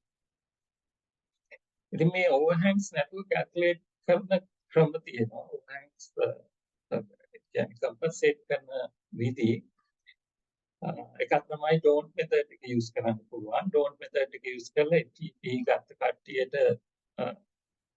කට්ටියට වෙන් කරලා ඉතිරි වෙච්ච ටික විතරක් ඩිස් කරලා ඒ කට්ටියට ආසන ලබා දෙන්න පුළුවන්. එතකොට 4යි 2යි 1යි විදියට යනවා. එහෙම නැත්නම් ලඝු method එක පාවිච්චි කරලා seats බෙදලා දෙන්න පුළුවන්. ඒක same එක FPP ආසන මුලින් ලබා දෙනවා. ඒගොල්ලන්ගේ vote fractions calculations වල පාවිච්චි කරන්නේ. ඒ ලබා දීලා ඉවර වෙලා ඉතිරි ටික descending order එකට list කරලා ඒගොල්ලන්ට ආසන ලබා දෙනවා. මේ දෙකෙන් මෙන්නේ 4යි 2යි 1යි විදියට තමයි LRM largest remainder method එක පාවිච්චි කරන්නේ overhands ඇති වෙනවා. ඒ මම සිමුලේෂන් කරනකොට මේ ක්‍රම තුනම පාවිච්චි කළා. දැන් A column එකෙන් පෙන්නන්නේ largest remainder method එක පාවිච්චි කරනවා. B column එකෙන් don't method එක, C column එකෙන් sample method එක. පළවෙනි column එකෙන් පෙන්නන්නේ winner එක. winner ට මොකද වෙලා තියෙන්නේ කියලා මේ බ්‍රැකට් ඇතුලෙන් පෙන්නලා තියෙන නම්බර් එක තමයි national list එකේ bonus seats 5 ලබා නොදී ගණනය කරන විනයට මොන වගේ ආසන සංඛ්‍යාවද හිමි වෙන්නේ කියන එක පෙන්වලා තියෙනවා. එතකොට මේකේ හොඳට බලුවොත් A column එකේ තියෙන එකේදී overhangs 9ක් ඇති වෙනවා. ඒ කියන්නේ largest remainder method එක පාවිච්චි කළොත් එහෙම overhangs 9ක් ඇති වෙනවා. මේක compensate කරන්න පුළුවන් largest remainder method එකටත් අර SPP seats මුලින් දීලා ඉතිරි ටික යොදාගෙන කරන්න පුළුවන්. මම මේකේ තියෙන දුර්වලතාවය පෙන්වන්න මේක කරේ. ඒ නිසා මේ method එක හරියන්නේ නැහැ. ලෝකේ ගොඩක් රටවල් පාවිච්චි කරන don't method එක නැත්නම් sunplug method එක. ඒ පාවිච්චි කරලා overhangs compensate කරලා ගණනය කරාම UNP වලට අර nationally seats දෙන්නේ නැතුව seats 107ක් හම්බ වෙනවා. එතකොට මම කිව්වා don't method එක favor කරනවා ටිකක් ලොකු පාඩියට කියලා. ඉතින් මේකෙදි threshold එකක් use කරන්නේ නැහැ. ඒ පාඩියට ආසන 107ක් හම්බ වෙනවා. සැන්ඩ්ලග් method එක ගත්තොත් ආසන 104යි. ඉතින් මේ 104 ගොඩක් කිට්ටුයි existing proportional method එක 103යි. ඒ සැන්ඩ්ලග් method එක ගොඩක් හොඳ ක්‍රමයක් compensate කරලා පාවිච්චි කරන MMP method එකක් use කරනවා. අනිත් පැත්තෙන් බලුවාම don't method එකකින් කුඩා පාටි වලට අසාධාරණයක් වෙනවා කියන එක මෙතන හොඳින් පැහැදිලි. මේ JVP එකේ ආසන සංඛ්‍යාව ගත්තොත් ඒගොල්ලන්ට existing method එක bonus නැතුව යොදාගත්තා නම් ආසන 9ක් හිමි වෙන්න අවස්ථාවක් තිබුණා. මෙතෙන්දි මේ don't method එක පාවිච්චි කරාම ඒගොල්ලන්ගේ ආසන සංඛ්‍යාව 3 දක්වා වෙනවා. සම්ප්ලග් වලදී ආසන 7ක් දක්වා වෙනස් වෙනවා. ඊළඟට 2020 ඉලෙක්ෂන් එක ගත්තොත් එහෙම මේ දැන් අපි හිතනවා එකක් තමයි මේ බෝනස් සීට්ස් national list එකෙන් දෙනකොට මේක හන්දා විනයට තවත් වාසි වෙනවා කියලා. ඇත්තටම එහෙම දෙයක් සිද්ධ වෙන්නේ නැහැ. මේ කෙටි SLPP පොදු ජන පෙරමුණේ ඡන්ද ගත්තොත් එහෙම ඇත්තටම මේ national list එකෙන් සීට් එකක් දී සීට් 5ක් වෙන් කිරීම නිසා වැඩි වෙලා තියෙන්නේ ආසන 2ක් පමණයි. 142 ඉඳන් 144 වෙලා. MMP don't method එකේ 145 147 වෙලා. මොකද net effect එකේ ඉන්නේ ආසන 2ක් හරි 3ක් හරි 5ක් වෙන් කරලා. එතකොට මේ method එකෙන් calculate කළොත් මේ existing method without bonus අර ස්චූර method මත කරපු එකට මෙතෙන්දි මම ආසයකට දෙන්නම්.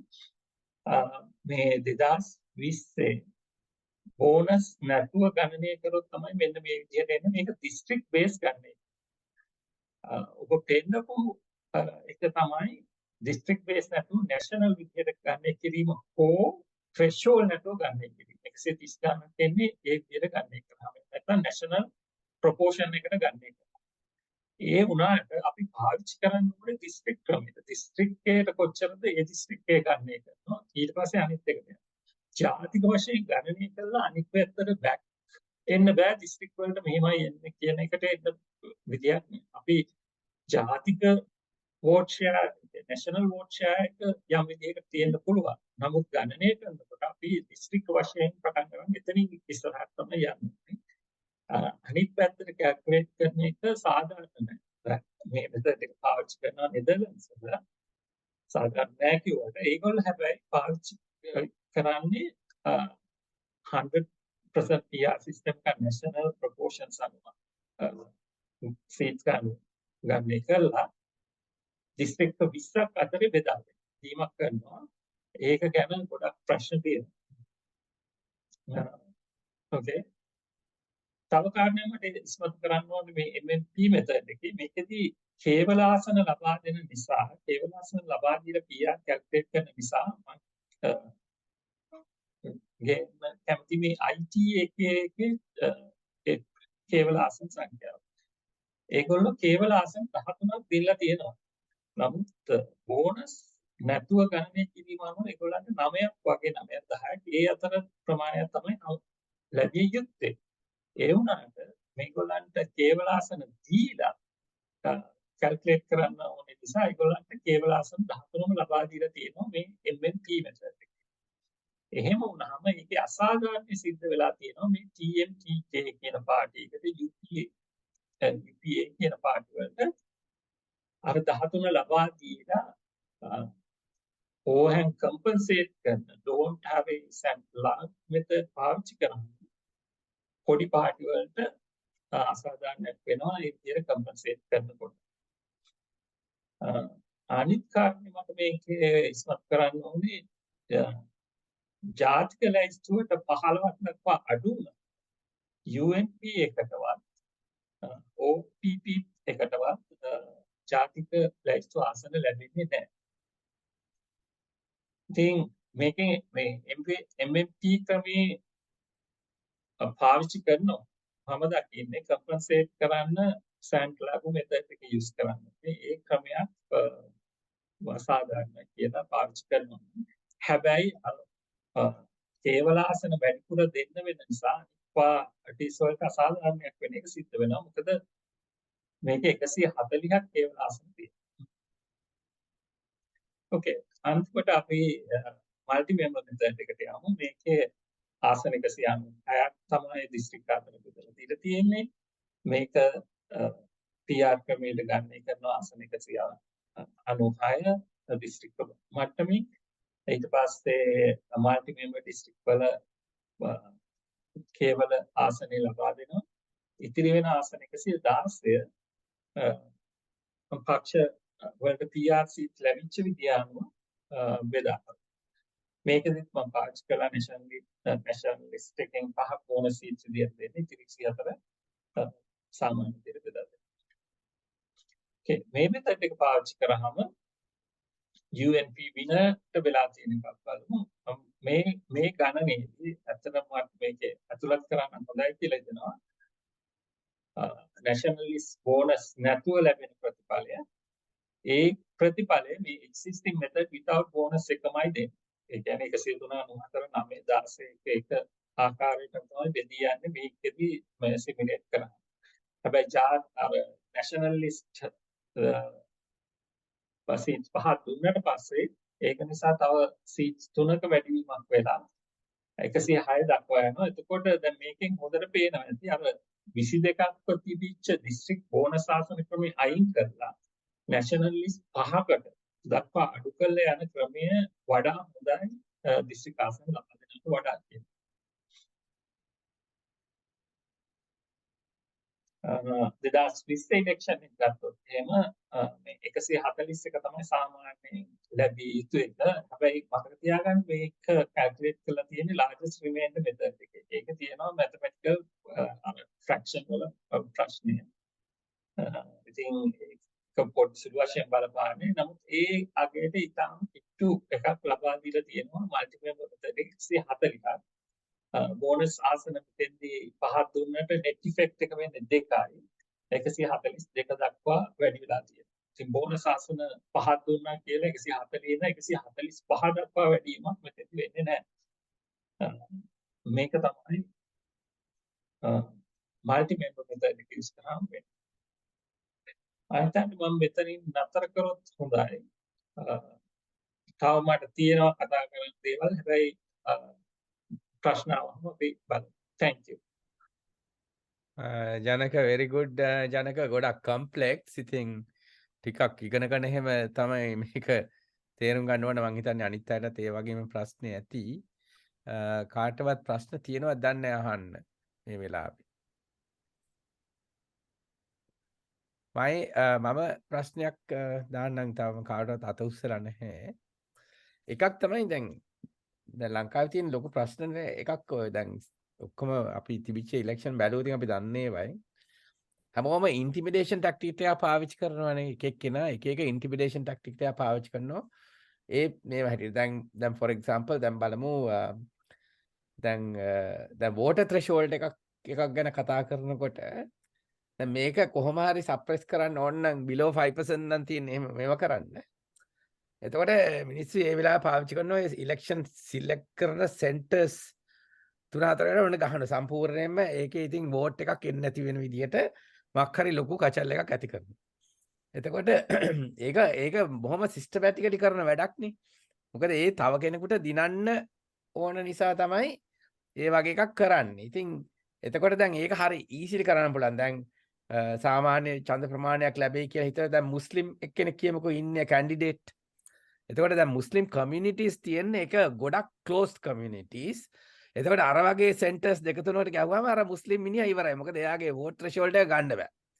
එයා ඩවුන්. එතකොට අනේ ඒ වගේ ටැක්ටික්ස් පාවිච්චි කරන්න පුළුවන් මේකේ. එතකොට අනිත් එක තමයි දැන් නැෂනලිස්ට් එක කියලා මම දන්නේ නැහැ. ඔයාලා දන්නවා ඇති නැෂනලිස්ට් එකේ ඉතින් අපි ප්‍රොෆෙෂනල්ස්ලා ගන්න ඕනේ කිව්වට දැන් ගොඩක් මේ නැෂනලිස්ට් එකේ ආවට පොලිටිකල් පාර්ටිස් වලින් එන ප්‍රොෆෙෂනල්ස්ලා ඇත්තටම පොලිටිෂියන්ස්ලා. they are not professionals. ඒ කියන්නේ ගොඩක් වෙලාවට ප්‍රශ්නයක් ආවම සද්ද නැතුව ඉන්නවා. they don't speak up. නැත්තම් ඉතින් ඔච්චර ප්‍රොෆෙෂනල්ස්ලා ගොඩක් 29ක් තියාගෙන රට බැංක්‍රප්ට් වෙනකන් එක්කෙනෙක්වත් කතා කරේ නෑනේ. එතකොට මේ නැෂනලිස්ට් එකේ ඉන්න ප්‍රොෆෙෂනල්ස්ලා not professionals. එතකොට ඒගොල්ලෝ ඉන්නවද නැද්ද කියන එකේ වැදගත්කමක් අපිට තේරෙන්නේ නැහැ. ඒ වුණාට ප්‍රොෆෙෂනල් ඇඩ්වයිසර්ස්ලා ඉන්න එක ඊට වඩා හොඳයි. මොකද ප්‍රොෆෙෂනල් ජොබ්ස් වල ඉඳගෙන ඇඩ්වයිස් කරන අය ඒකෙන් ස්ටෙප් අවුට් කරන්නේ නැහැ වැඩි. මොකද තමන්ගේ ජොබ් එක වැඩි වැදගත් මේ පොලිටිෂියන්ලාගේ පැත්ත ගන්නවට වැඩිය. සෝ මම දන්න ප්‍රොෆෙෂනල්ස්ලා ඉන්නවා 3-4 දෙනෙක් මම ඇත්තටම වැඩි කතා කරන්නෙත් නැහැ. මොකද හේතුව ඒගොල්ලොන් එක පැත්තක් විතරයි. ඒගොල්ලෝ basically has become politicians. කොච්චර professional qualification තියුණත් they have become politicians. අනිත් අය professionalsලා real ones don't even speak. ඒගොල්ලෝ කතා වෙන්නෙත් නැහැ. පැත්තකටම වෙලා ඉන්න. මොකද completely fed up.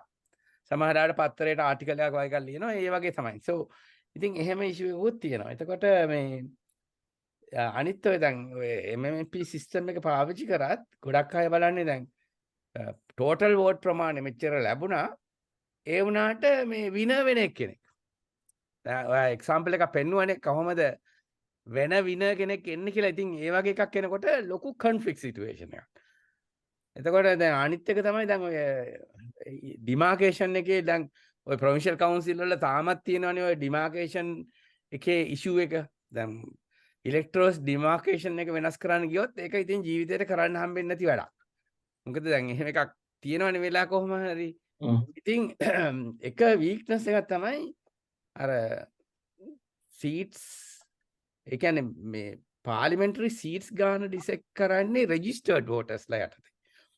එතකොට parliamentary seats ගන්න voted අයගේ යටතේ select කරනවා නම් in a proportional method it will be better. එතකොට අර intimidation එක පාවිච්චි කරන්න බැරි වෙනවා. දැන් abstinence කියන එක intimidation එකක් හැටියට පාවිච්චි කරන්නේ. දැන් එතකොට දැන් for example දැන් ITAC එකේ ගොඩක් MPs ලා හම්බෙලා තියෙන්නේ ඒ වගේ system. ඒ කියන්නේ registered ගාන කට්ටිය ගොඩක් ඉන්නවා කියමුකෝ. එතකොට ඒ district එකට ඉන්නවා MPs ලා 8ක් දාලා තියෙනවා කියනකෝ ඒ select වෙන ගාන. එතකොට මේගොල්ලන් කරන්නේ ඉන්ටිමිඩේට් කරනවා. එන එක group එකක් ඔයගොල්ලන් ඇහුවතින් ගහනවා හරි මොනාරි කියලා එක පැත්තක කට්ටියකට ඡන්දේ දාන්න දෙන්නේ නැහැ. හරි. එතකොට ඒගොල්ලන්ට lower vote එකක් ලැබුණාට MPs ලා ගන්න ඒ ගානම. එතකොට දැන් පොඩි 2% proportional vote එකක් අරගෙන 10% proportion එකක් ගත්ත එකට වැඩිය seat ගානක් ඒ කට්ටිය ගන්නවා. ඒකත් එක intimidation tactics. so ඉතින් මේ intimidation tactics පාවිච්චි කරන ඒවා පොඩ්ඩක් බලන්න ඕනේ fair system එකක් හදන්න. මොකද we are looking for a democratic system නේ. not for a මේ දැන් calculation ඔක්කොම perfect වෙන්න පුළුවන්. that is considering that there is no intimidation in the process. ඒකයි මම නිකන් කිව්වේ මේක කරන්න රංජන් අතසර තියෙන රංජන්. yes Ranjan තියෙනවා Devamari Fernandez. She's also there. Ranjan, yes, Ranjan. Yeah, can I come in? Yes, Chula? Ranjan. Yeah.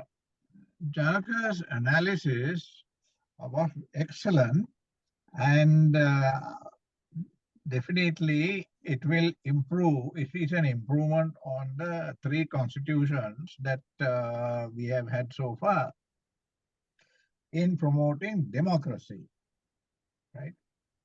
But the ultimate result of promoting further democracy is to consolidate the divisions that already exist, that have been created, and they will get even further strengthen the divisions. Whereas what the country now needs is for us to think as a nation, Sri Lankan nation. You see, to think as at the national level, at a holistic level. I do not think these proposed changes is geared to achieve that objective. See, we will become more and more divided. You see, we'll become more and more divided. So what is required is a constitution, a new constitution that will correct the evils of the three constitutions under which democracy and universal franchise has been exercised so far. What we need is a voting system, a franchise system that will correct the evils that we have gathered, the country has gathered over a period of 74 years. Not to further add to those evils or consolidate those evils, not to strengthen those evils. So for that, I do not think these reforms are helpful. Very briefly that, but I can speak a little more, but I'll stop there. Thank you. Okay, thank you, Ranjan. Janaka, is there anything to say? Okay. First thing Professor Chula මත කරපු කාරණාවල ගොඩක්ම ඒවා තියෙන්නේ ක්‍රමයේ සම්බන්ධව නෙමෙයි implementation. ඒ කියන්නේ අපේ law and order එක නැති නිසා තමයි ඔයගේ දේවල් ගොඩක්ම සිද්ධ වෙන්නේ. ඉතින් ඒක නිසා law and order තමයි ගොඩක්ම තියෙන්නේ. මුස්ලිම් පළාතක ඒ ඡන්ද දෙන එක බලක් කරනවා නම් ඒ කාලේට ඒකේ හරියට law and order ක්‍රියාත්මක වෙන්න ඕනේ. ඒක මෙතන ක්‍රමයේ සම්බන්ධ දේවලුත් තියෙනවා ක්‍රමයට directly related නැති ඒවාත් තියෙනවා. උදාහරණයක් විදිහට මේ freebies දෙන එක. freebies දෙන එක ලොකුම ප්‍රශ්නයක්. ඒක නවත්තන්න. ඒ වගේම තව එකක් තමයි ජනාධිපතිවරණේ කලින් තියෙන මහමැතිවරණයකට කලින් ජනාධිපතිවරයා දෙනවා යම් සහන මහමැතිවරණයට කලින්. එතකොට ඒක බලපානවා මහමැතිවරණේ ප්‍රතිඵලයට.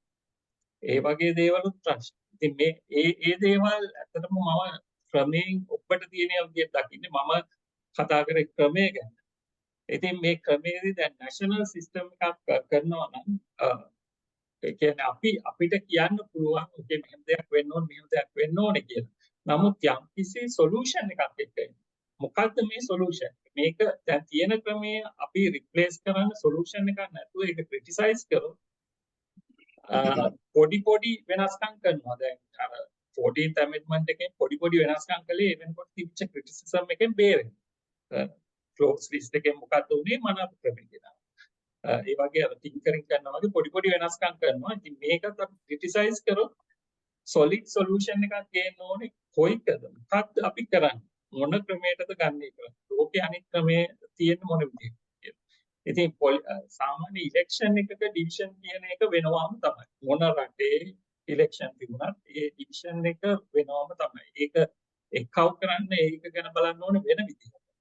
නමුත් ඉලෙක්ෂන් එකකින් පාර්ටිස් වෙන් වෙනවා පාර්ටිස් හදන්නේ කොහොම හරි තමන්ගේ අපේක්ෂක පත් කරගන්න. ඉතින් ඒ පත් කරගන්න හදනකොට ඒගොල්ලෝ එක එක ටැක්ටික්ස් පාවිච්චි කරනවා. එතන ඩිවිෂන් එකක් වෙනවා. ලෝකේ ඕනම රටකට ගියොත් ඒක වෙනවා. ඒ අපේක්ෂක පත් කරගන්න. ඉතින් මොකක්ද අපි නේෂන් එකක් විදිහට මේ ඉලෙක්ට්‍රල් සිස්ටම් එක දැන් තියෙන මෙතඩ් එක වෙනකොට රිප්ලේස්මන්ට් එක මොකක්ද අපි ගේන්න ඕනේ. ඒකෙන් කොයි විදිහටද මේක සොල්ව් වෙන්නේ කියලා බලන්න.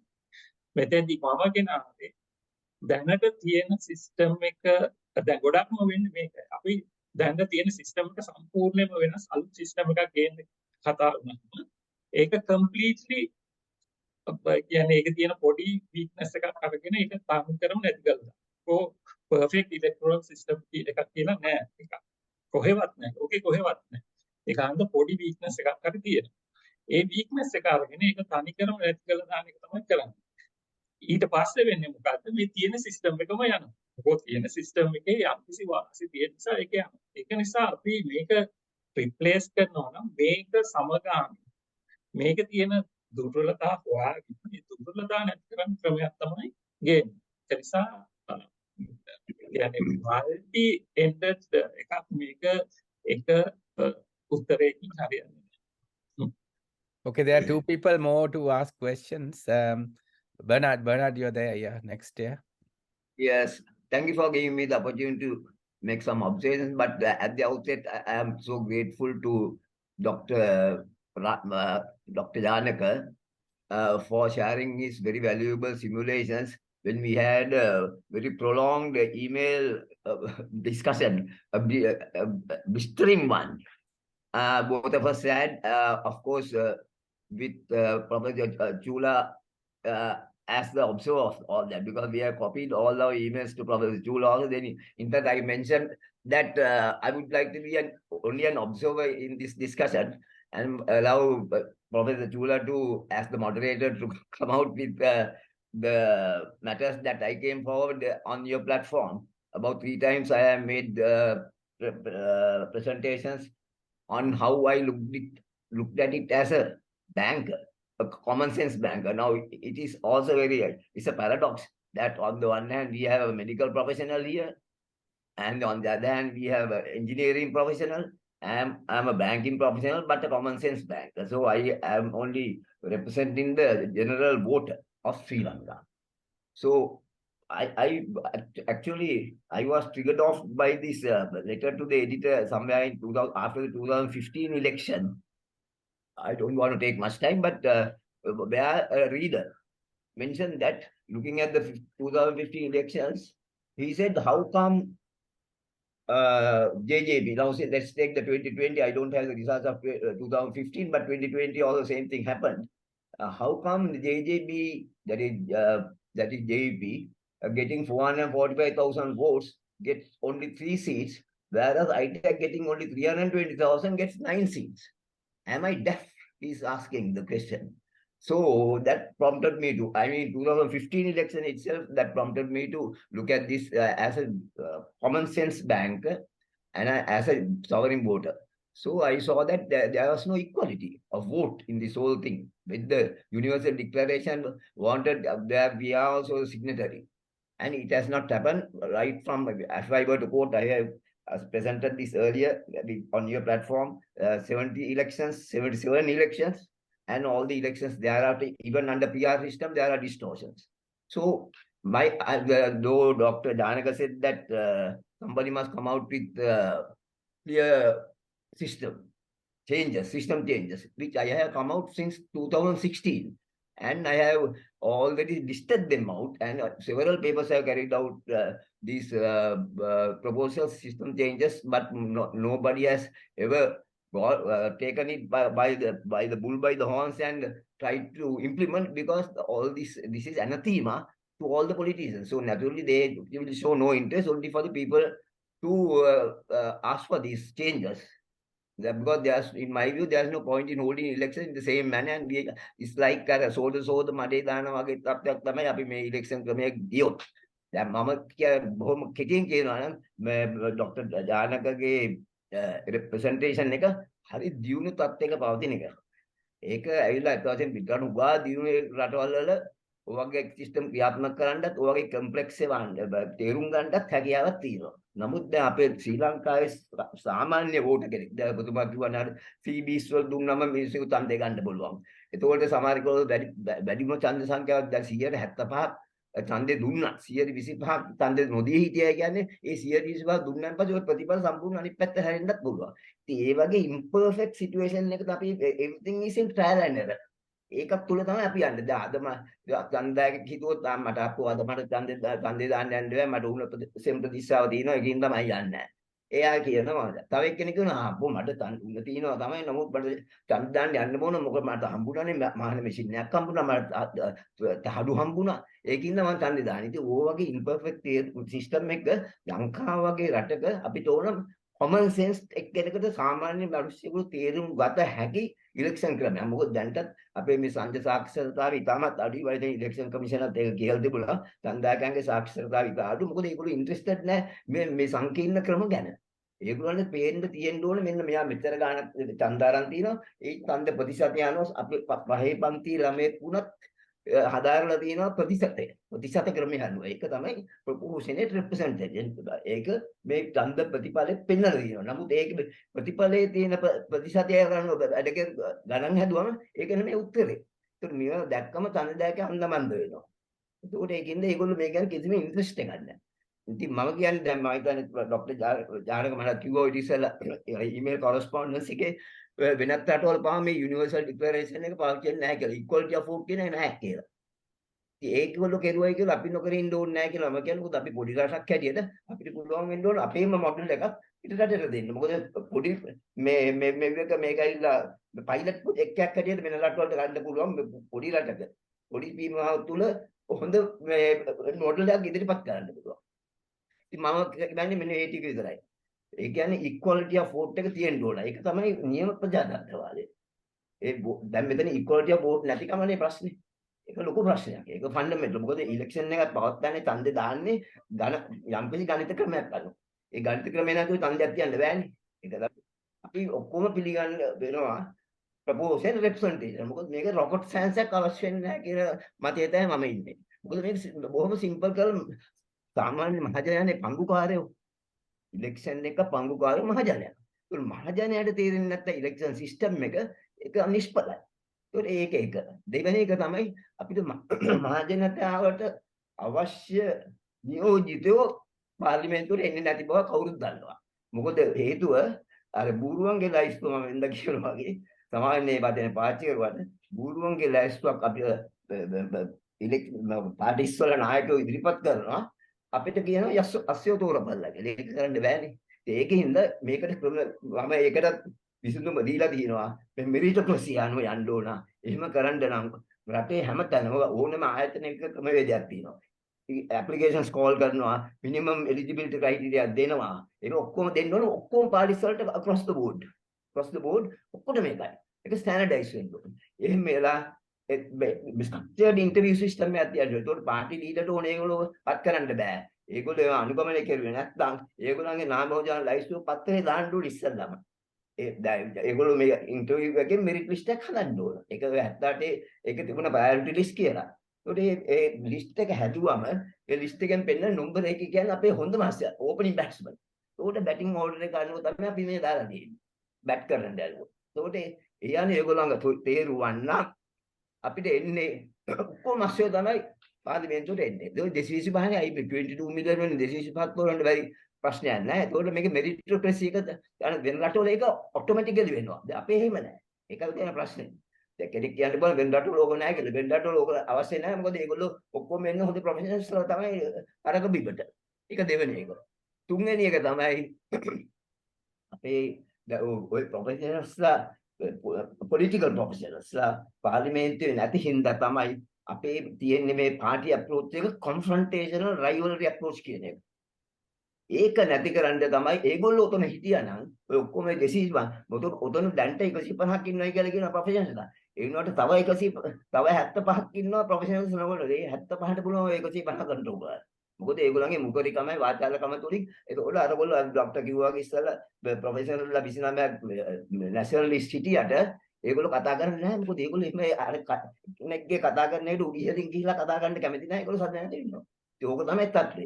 ඒකින්ද බීමස් අපි ඇත්ත වශයෙන්ම එරිත්මැටික් එක ඔය MMMP සිස්ටම් වගේම ගලලා මැජොරිටි එක හදන්න ස්ටේබල් කල්ටි එකක් කියලා මේ ඡන්ද ගානෙන් පවර්ෆුල් කරලා වැඩක් නැහැ.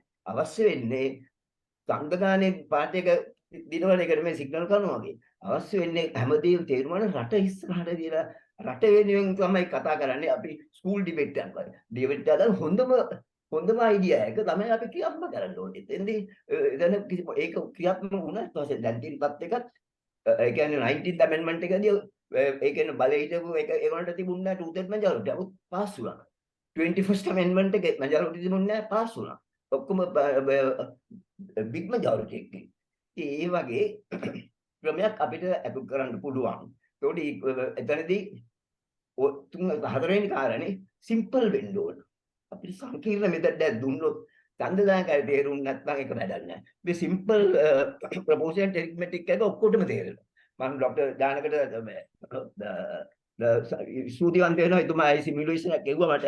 ඒක අනුව අත්වශයෙන්ම මම හදපු chart එකට වඩා ඇනලිසිස් එකට වඩා ඉදිරියට ගිහිල්ලා එතුමා පෙන්නනවා තවත් පක්ෂ පහකට මේ වෝට් එකක් මේ ආසනයක් හිමි වෙනවා.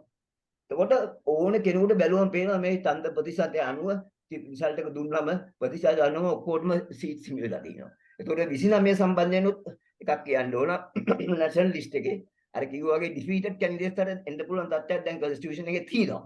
ඒක අයින් කරන්න ඕන. ඒක 29ක් අර වගේ ප්‍රොෆෙෂනල්ස් ඕන විදියට අනිත් එක උතෙන් තියන මයිනොරිටි ඒ කියන්නේ මේ පොපුලේෂන් රේෂියෝ එක අනුව ගන්න කියලා කියනවා කොන්ස්ටිටියුෂන් එකේ වෙන්නේ නැහැ. ඒක ක්‍රියාත්මක කරන්න ඕන. ඒකට මේ 29ක් දෙන්න ඕන ඔයගේ ඉන්ටර්වියු එලිජිබිලිටි ක්‍රයිටීරියා සිස්ටම් එක ඇතුලේ. ඒකට ඒක වෙනවා. අනිත් එක තමයි මේක රැෂනල් වෙන්න ඕන. ඔය සියලුම ක්‍රියා මම ඉස්සෙල්ලා කියප එක රැෂනල්. ඒ කියන්නේ සාමාන්‍ය common sense තියෙන ඕනම ඡන්දදායකයෙකුට තේරෙනවා. ඒක ඇකියුරේට්. මොකද පොඩි ළමයිට උනන් මේ ගණන් හැදුවොත් රිසර්ච් නිකුත් කරුවාම පොඩි ළමයෙකුට කියන්න පුළුවන් මේක හරිද නැද්ද කියලා. සීට් ඇලොකේෂන් එක ඒ විදිහට වෙන්න ඕන. ඒකයි අනිත් එක දැන් හැමතිස්සෙම කියන එකක් තමයි මේ වලට බිලියන 10ක් යනවා තම් දෙකට. බිලියන 10ක් යනවා පළාත් පාලන. ඒකට ගන්න. ඒකෝට මේ බිලියන 10 ඕක ඉතිරි කරන්න පුළුවන් මෙතෙක් හදා ගන්න ඕන. අපිට පුළුවන් පළාත් පාලන එකයි රෙෆරන්ඩම් එකයි එක දවසේ තියන්න පුළුවන්. ඒ වගේම අත්වශයෙන්ම අපේ නිලධාරීන් ඒගොල්ලෝ මේවා ඇඩ්වයිස් කරන්න ඕන. දේශපාලකයන්ට. ඒකයි මහ ජනතාව මෙතනදී පිවිදිලා මේ තත්ත්වෙ පහදලා දෙන්න ඕන. ඒ ওই ටික තමයි මම කියන්නේ නැවතවල මම ડોક્ટર දානකට ස්තුතියක් දෙන ඒතුමාගේ සිමියුලේෂන් මාත් එක්ක ෂෙයා කරගත්තා. ස්තුතියි. මට පොඩි අදහසක් දක්වන්න අවස්ථාව ලැබුණේ මට මෙන්න මේක පෙන්වන්න ඕනේ. එකක් උත්තරයක් විදියට මිස්ටර් බර්නඩ් කියන ප්‍රශ්නය කොහොමද මොකද JVP එකට අච්චර percentage එකක් තිබිලා අච්චර අඩු ගාණක් හම්බුනේ ITK එකට වැඩි ප්‍රමාණයක් හම්බුනේ ඇයිද කියන එක මේකත් 1978 constitution එකේම කොහොමද ආසන 196 බෙදන්නේ කියන එක මත තමයි මේක තීරණය වෙන්නේ. ආසන 196 බෙදලා තියෙන්නේ 160ක් registered voters ആണ്. ඊට පස්සේ ඉතිරි 36 district පළාත් වශයෙන් එක පළාතකට 9 ගානේ ලබා තියෙනවා. ඒ විදියට ලබා දුන්නාම දැන් මම මේ chart එකෙන් පෙන්වලා තියෙන blue එකෙන් 196ම registered voters විදියට ලබා දුන්නා නම් කොයි විදියටද මේ proportion එක එන්නේ කියලා. orange එකෙන් පෙන්වලා තියෙන්නේ දැනට බෙදන විදියට බෙදුවාම කොයි විදියටද එන්නේ කියලා. ඉතින් ඒක නිසා නොද eastern north central poor Sabaragama ඒවයේ ලැබිය යුතු ගානට වඩා වැඩිපුර ආසන ප්‍රමාණයක් ලැබිලා තියෙනවා. එතකොට හොඳටම පේනවා මෙතන northern and eastern වල ඒගොල්ලන්ට proportional විදිහට ඒ කියන්නේ registered voters ලාගේ proportional විදිහට දෙනවට වඩා වැඩි ආසන ප්‍රමාණයක් ලැබිලා තියෙනවා. මේක තමයි මූලික හේතුව. මේක තමයි ITK එකට මොකද වැඩිපුර ආසන හම්බෙන්නේ අනිත් සදර්න් පැතිවල වෙනස් විදියකට ඩිස්ට්‍රිබියුට් වෙන්නේ මොකද කියන එක ඒක හේතුව. ඉතින් මේකේ තව එකක් කියන්නේ මේ රෙජිස්ටර්ඩ් වෝටර්ස් දැන් කොළඹ වගේ ගත්තොත් එහෙම සීට් එකකට 97 විතර. නමුත් උතුරේ ගත්තාම ඒක 67 විතර අඩු වෙනවා. ඉතින් මේ රෙජිස්ටර්ඩ් වෝටර්ස් විතරද බෙදා දීම කියලා බලන්නත් ඕනේ. ඉතින් මම හිතනවා මෙතන යම්කිසි සාධාරණයක් තියෙනවා මේ ප්‍රොවින්ස් වලට බෙදා දෙන එක. මොකද රෙජිස්ටර්ඩ් වෝටර්ස් අනේ දැන් සමහර පළාත් ගත්තොත් එහෙම වන්නි පළාත් දිස්ත්‍රික්කයේ තියෙන උතුරු පළාත් එහෙම නැත්නම් ඌව පළාත් ඊස්ටර්න් පළාත් නැගෙනහිර පළාත් බලන්න කොච්චර දුරට විසිරීලා තියෙනවා. කොච්චර ඉතින් ඒ වගේ එකක ජන අනුපාතයේ අනු විතරක් බෙදා දෙන්න කියොත් එහෙම ඒ පැති වලට නියෝජිත ගොඩක් අඩු වෙනවා. නමුත් ඒ පැති වලට නියෝජනයක් අවශ්‍යයි. ඉතින් මම හිතන්නේ මේ පළාත් මට්ටමින් ආසන 4ක් බෙදා දෙන එකේ යම්කිසි සාධාරණයක් තියෙනවා. ඒවා ඒ කියන්නේ අපිට ජන අනුපාතයේ කියන සංකල්පයෙන් විතරක් පාවිච්චි කරන්න බෑ. ජියෝග්‍රැෆිකලි බලන්නත් ඕනේ කොයි විදියටද මේක තියෙන්නේ කියලා. දැන් අනුරාධපුර දිස්ත්‍රික්කය ගත්තොත් තොරෝපතාන එක පැත්තකින් අනිත් පැත්තේ මේ පැත්තේ රාජාංගනේ. ඒ අතර කොච්චර ලොකු වෙනසක් තියෙනවද? ඉතින් ඒක නිසා මේ පළාත් විදියට 36 බෙදෙන එකේ එතන වාසියක් තියෙනවා. ඉතින් මේකෙම ඊළඟට පළාත් සභාව ගැන කතා කරොත් එහෙම පළාත් සභාවල බෙදා දෙන්නේ මේ විදියට නෙමෙයි. පළාත් සභාවල කියන්නේ හැම 40000ටම ආසනයක් වෙන් කරනවා. ඊළඟට හැම වර්ග කිලෝමීටර් 10000ටම මෙම්බර් කෙනෙක් එන විදියට ඒ විදියට තමයි ඒක ඇලොකේට් කරන්නේ. මේ විදියටත් නෙමෙයි ඒක ඊටත් වඩා වෙනස් ක්‍රමයක් තියෙනවා.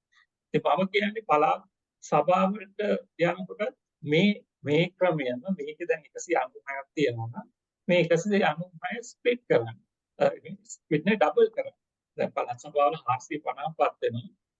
196 දෙකක් කරනවා. හැම මල්ටි මෙම්බර් එකක්ම ස්ප්ලිට් කරන්න දෙකකට. අපි උදාහරණයක් විදිහට දැන් ගත්තොත් නාවල පිටිය ගම්පොළ හේවාහැට කියන එක ඒක දෙකට බෙදන්න. ඒකෙන් එතකොට පළාත් සභා කොට්ටාස දෙකක් වගේ. පළාත් සභාවලට වෙනම ක්‍රමයකට ඩිමාර්කේෂන් වලට පළාත් පාර්ලිමේන්තුවට තවත් ක්‍රමයක් පාවිච්චි කරන එක නෙවෙයි දෙකම එකට කරන්නේ. එතකොට මේ දෙක අතර අන්තර් සම්බන්ධතාවයක් හැදෙනවා. ඉතින් මගේ උත්තරේ ඒක තමයි මේ මොකක්ද වෙන්නේ කියන මැතමැටිකල්.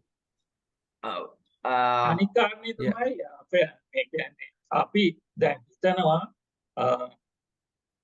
ගණිතයෙන් හරිම සාධාරණ ප්‍රොපෝෂනල් නම්බර් එකක් දෙනවා කියලා. ඒක කොහොමදවත් වෙන්නේ නැහැ. මම දැන් පෙන්නපු උදාහරණ අපපාරක් මේ වීඩියෝ එක රිලීස් වුණාට පස්සේ බලන්න. ඒ ගණනය කිරීම මෙතඩ් එකේදී අර ෆ්‍රැක්ෂන් එකක් එන නිසා මැතමැටිකලි අපිට කිසිම දවසක පර්ෆෙක්ට් නම්බර් එකක් ගන්න බෑ. ෆ්‍රැක්ෂන් එකක් එනවා. අපි විශාල නම්බර් එකක් ලක්ෂ වලින් තියෙන නම්බර් එකක් 225 අතරට ගේන්න යනවා.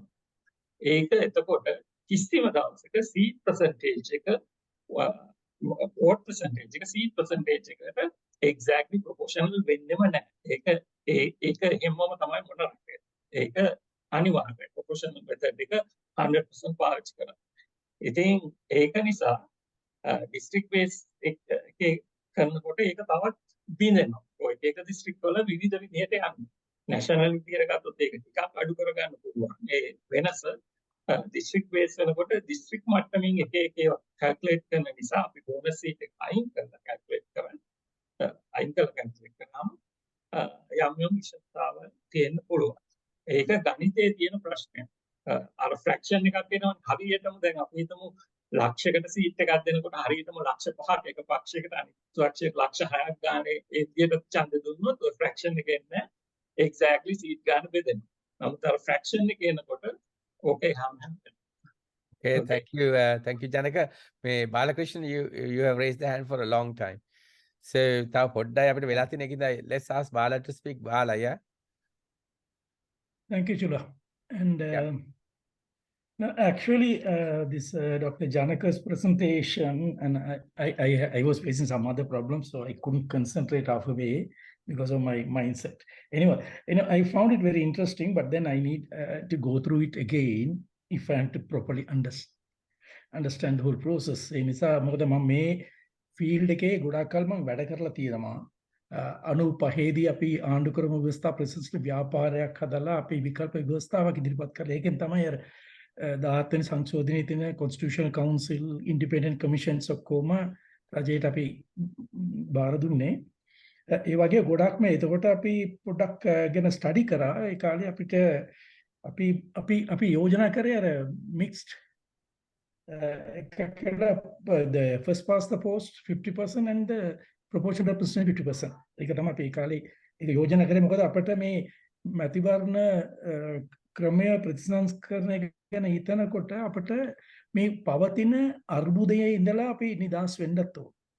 ඒකට මූලික එකක් තමයි මම දකින්නේ දේශපාලන පක්ෂවල අභ්‍යන්තර ප්‍රජාතන්ත්‍රකරණයෙන් තොරව අපට වගවීමක් ඇති නියෝජනයක් the accountable representation එකක් ඇති කරගන්න බෑ කියන එක තමයි මගේ අදහස. මොකද මේ දැන් අපි කතා කරන professionalsලා ගැන we have experienced. We had a parliamentarian, we still have a parliamentarian who holds the highest credentials of the legal studies from the best of the universities.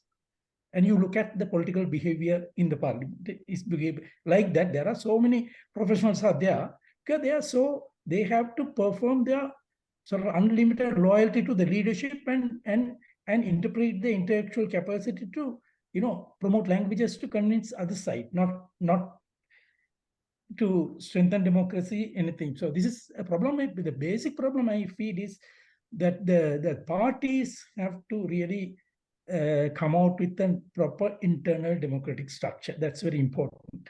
Then, I'm not directly responding to Dr. Janaka's view because I need a little more time to go through that. We may have another discussion, or I may communicate to him later. ඒ වගේ අපි ගොඩාක් අපි කතා කරා, අපි research කරා, අපි papers දෙකක් ලිව්වා මේක ගැන. අපි ලොකු policy consultation එකක් කරගෙන ගියා මේ 2008 9 10 with the multi stakeholder forums, like political parties, professionals, civil society ඔක්කොම. කොහොමරි මූලික දේ තමයි අපිට කොන්දේසි කීපයක් තියෙනවා මේ ඕනම සිස්ටම් එකේ මේ පවතින මේ මොකද a proper accountable representation is very important, provided that we really contributes towards strengthening democracy. The electoral system is very important in order to create public confidence on democratic system. එතකොට පළවෙනි එක තමයි කොහොමද මේ වගවීම, the accountability, whom the elected representative should accountable. I think first they should accountable to the voters. That's very important. ඊළඟ එක තමයි to reduce corruption, misuses and unwanted disputes. Maybe election තුල තමයි ගොඩක් ජාතිවාදය වපුරනවා, කුලවාදය එනවා, ඒ වගේ විශාල මේ divisive factors influence එන්නේ ඕක තුල. මිනිස්සුන්ගේ බෙදෙන. අනිත් එක තමයි the electoral system ඇවිල්ලා ඇත්තටම it should be legitimate. ඒක අනිත් එක. මොකද legitimate කියන්නේ මැතිවරණ ක්‍රමය සහ මැතිවරණ ප්‍රතිඵලය සියලු දෙනාම මැතිවරණය පිළිගන්න මට්ටමකට මේ විවෘතව සහ මේ ක්‍රමය සියලු පිළිගන්න මට්ටමට පවත්වාගෙන යන්න ඕනේ. So legitimacy is very important. Every time you see when the losing party raise the issue, they don't accept corruption, but they never go to courts. This is the problem. So then that whole influence creates a kind of a crisis. ජනතාවට මේ ප්‍රජාතන්ත්‍ර ක්‍රම ගැන ඒගොල්ලෝ ආදර කරුන්ට අඩු ගානේ මේ ප්‍රජාතන්ත්‍ර ක්‍රම ගැන විශ්වාස කරන්න බැරි මානසිකත්වය ඒගොල්ලන්ට ඇති කරනවා. ඒක තව අනිත් එක තමයි මේ දේශපාලන මේ මැතිවරණ ක්‍රමය ඇවිල්ලා කොහොමද මේ දේශපාලන ඒකාග්‍රතාවය තහවුරු කරන්න. Political integration is very important because we as we are very capable of influencing divisive mindset, and that goes even much beyond the elections, this kind of divisive tendencies. So therefore, the political integration should ensure that we have worked on these things quite a lot. And that's one of my, in fact, I worked with also, there's a Swedish institute called IDEA, International for Democracy and Electoral Resistance. They have done tremendous amount of work on these electoral systems. I was working with them for a couple of years. And to them, the political parties, how to overcome the politicization of ethnic differences or caste differences and things like. It's very important in terms of discriminations. So mevage, and the other factor is the representative governance. All the groups should represent in governance.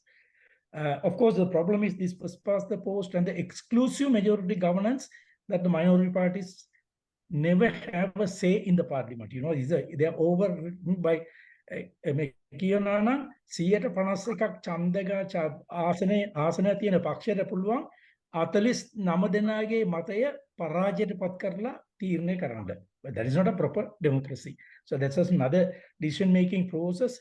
For me, it is important also if you want to have a meaningful representation. අර්ථවත් විදිහට මේ නියෝජන ප්‍රජාතන්ත්‍රවාදය සහ කණ්ඩායම් නියෝජනත්වය ක්‍රියාත්මක වෙන්න ඕන නම් මේ समस्त बहुतर කැමතමත තීන්දුව ගැනීමේ ප්‍රජාතන්ත්‍ර ක්‍රමවාදය පරිවර්ධනය වෙලා සම්මුති ප්‍රජාතන්ත්‍රවාදය consensual democratic decision making should be also aimed. This is all part and parcel of the electoral system, I feel. ඒක තමයි adequate, substantial, accountable representation of all groups.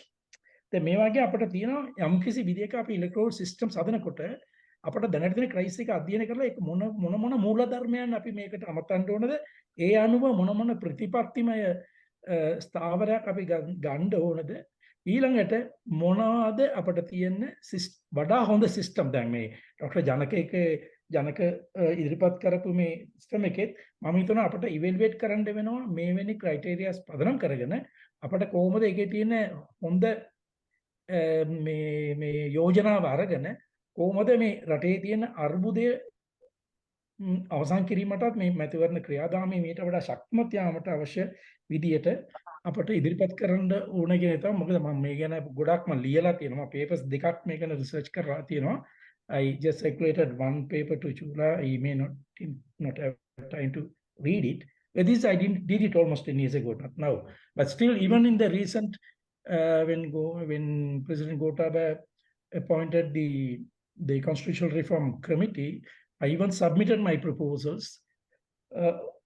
So, මේක තමයි මම briefly ඉදිරිපත් කරන්නේ මොකද මේකේ අපට මේ මැතිවරණ ක්‍රමය ගැන හිතනකොට අපිට මේ මම අදහස් කරපු මේ විෂය සම්බන්ධව අපට අමතක කරලා ඒක ක්‍රියාත්මක කරන්න බෑ but I will probably if Chula if you share this video I may be able to just do some homework and go through Dr. Janaka's proposals and make my comment known to everybody. Thank you very much. Yeah, thank you, Bala. We always send the videos recorded and so we get feedback. And today we have discussed nearly for 2 hours and I can really see there are lots of issues. But most important thing is most of the people we talked here are professionals in various different areas, different angles they see, but have a common goal. That is what most important about. And so there are several things that were brought up. National interest to be prioritized, equality of vote. Then people need to understand the simple system. Then the differences between the open method and closed method of listing the candidates, and the accountability of the representation, and then the reducing corruption, mainly divisive politics that we talked about, and the legitimacy of the system be accepted by people. That's also important, and so on. So there are lots of issues that are there, which we can't really resolve like this. I mean, I'm like in a medic. I'm a medic, and then I've been involved as medic in dealing with patients who are very difficult. This is a similar situation. You have a cardiologist and a nephrologist and myself. It's impossible to come to a consensus because we look at different angles. But we can still do that. So we will put this together and we'll come back again to discuss. And thanks for everybody's comments. And how about Bernard? You raised your hands again. Yes, I just want to make this addition in response to Dr. Janaka's comment regarding this fractions thing. Any simple voter will understand having done their basic arithmetic at school. Now, when you say 59.84 means if it is more than 5, they are very reasonable to add 1 to that. Similarly, if it is 0.58, because even election commissioner NEC has issued the results up to 2 decimals. So this is not a big issue at all in my view, because that can just nothing when compared to the present errors that are in this present system. That is why we are harvesting the fruits of this 75-year system because of this electoral system. So naturally we have to go for a change. So we have to forget about the constitution, and we have to system changes always challenge the constitution. So system changes, as I have listed, I said, I continue to say, I have sent all these papers to all the authorities. I have presented even to the election commission during Mr. Desapriya's time. So, but only thing is, nobody is coming out with any response. That is because they are either, I have compared to say, they are only safeguarding the politicians, the people who are there. So we have to take the bull by the horns. And if anybody says this is not, I address all what Dr. Janaka has said in my package of proposals, and even Mr. Balakrishnan also said all these things I address. I am prepared to talk to any one of you on this subject, because as a voter, I have studied this, and I feel from the side of the stakeholder. Sovereign voter, if he doesn't understand what we are talking about, there's no point in an electoral system. Basic number. Other one is equality of vote. If we don't have equality of vote, as UN says, if other countries are not following that, that is not our problem. We must give the model to them and say, look here, we must have equality of votes, equal suffrage. We must have that. And these people who are representing, we must have the people who are qualified to come to this, because the objectives of the parliament must be achieved only by professionals, accountants, economists, not politics. They must be accountants. This is 220 I am talking of.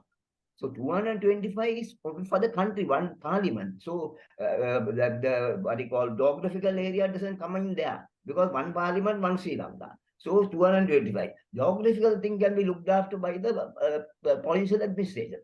It's a bottom-up approach. Provincial administration is there, they come up to the parliament. So this is the management system. We must follow the management systems. Bottom-up approach. That's Very all. true, Exactly. Bernard. You're very good. But the only thing is, I think we have to continue this discussion with all the points that you raised, and also Janaka and Bala and Ranjan. And so we got quite a few things to address. And I think we should close at this point and then distribute the video, and then we'll take it up again and then see how to go forward. Is that okay with everybody if we do that? That's fine. Yeah, Janaka, is that okay with you? Yeah, I that's think fine. you did a fantastic job today, which we will never be able to do ourselves, for trying to explain various systems that is there, and how we can achieve a perfection or near perfection. So we need your inputs as well. So thank you all for participating. We had 2 hours, and I will send you the video shortly, and then we will take it from there. Is that okay? Fine. Yeah, thank you so much. Thank you, Janaka. Thank you. Okay, Thank good you so morning much. to you and good evening to everybody else. Thank you. Good night. Thank you, Chula. Thank you. Thank you. Thanks. Mm.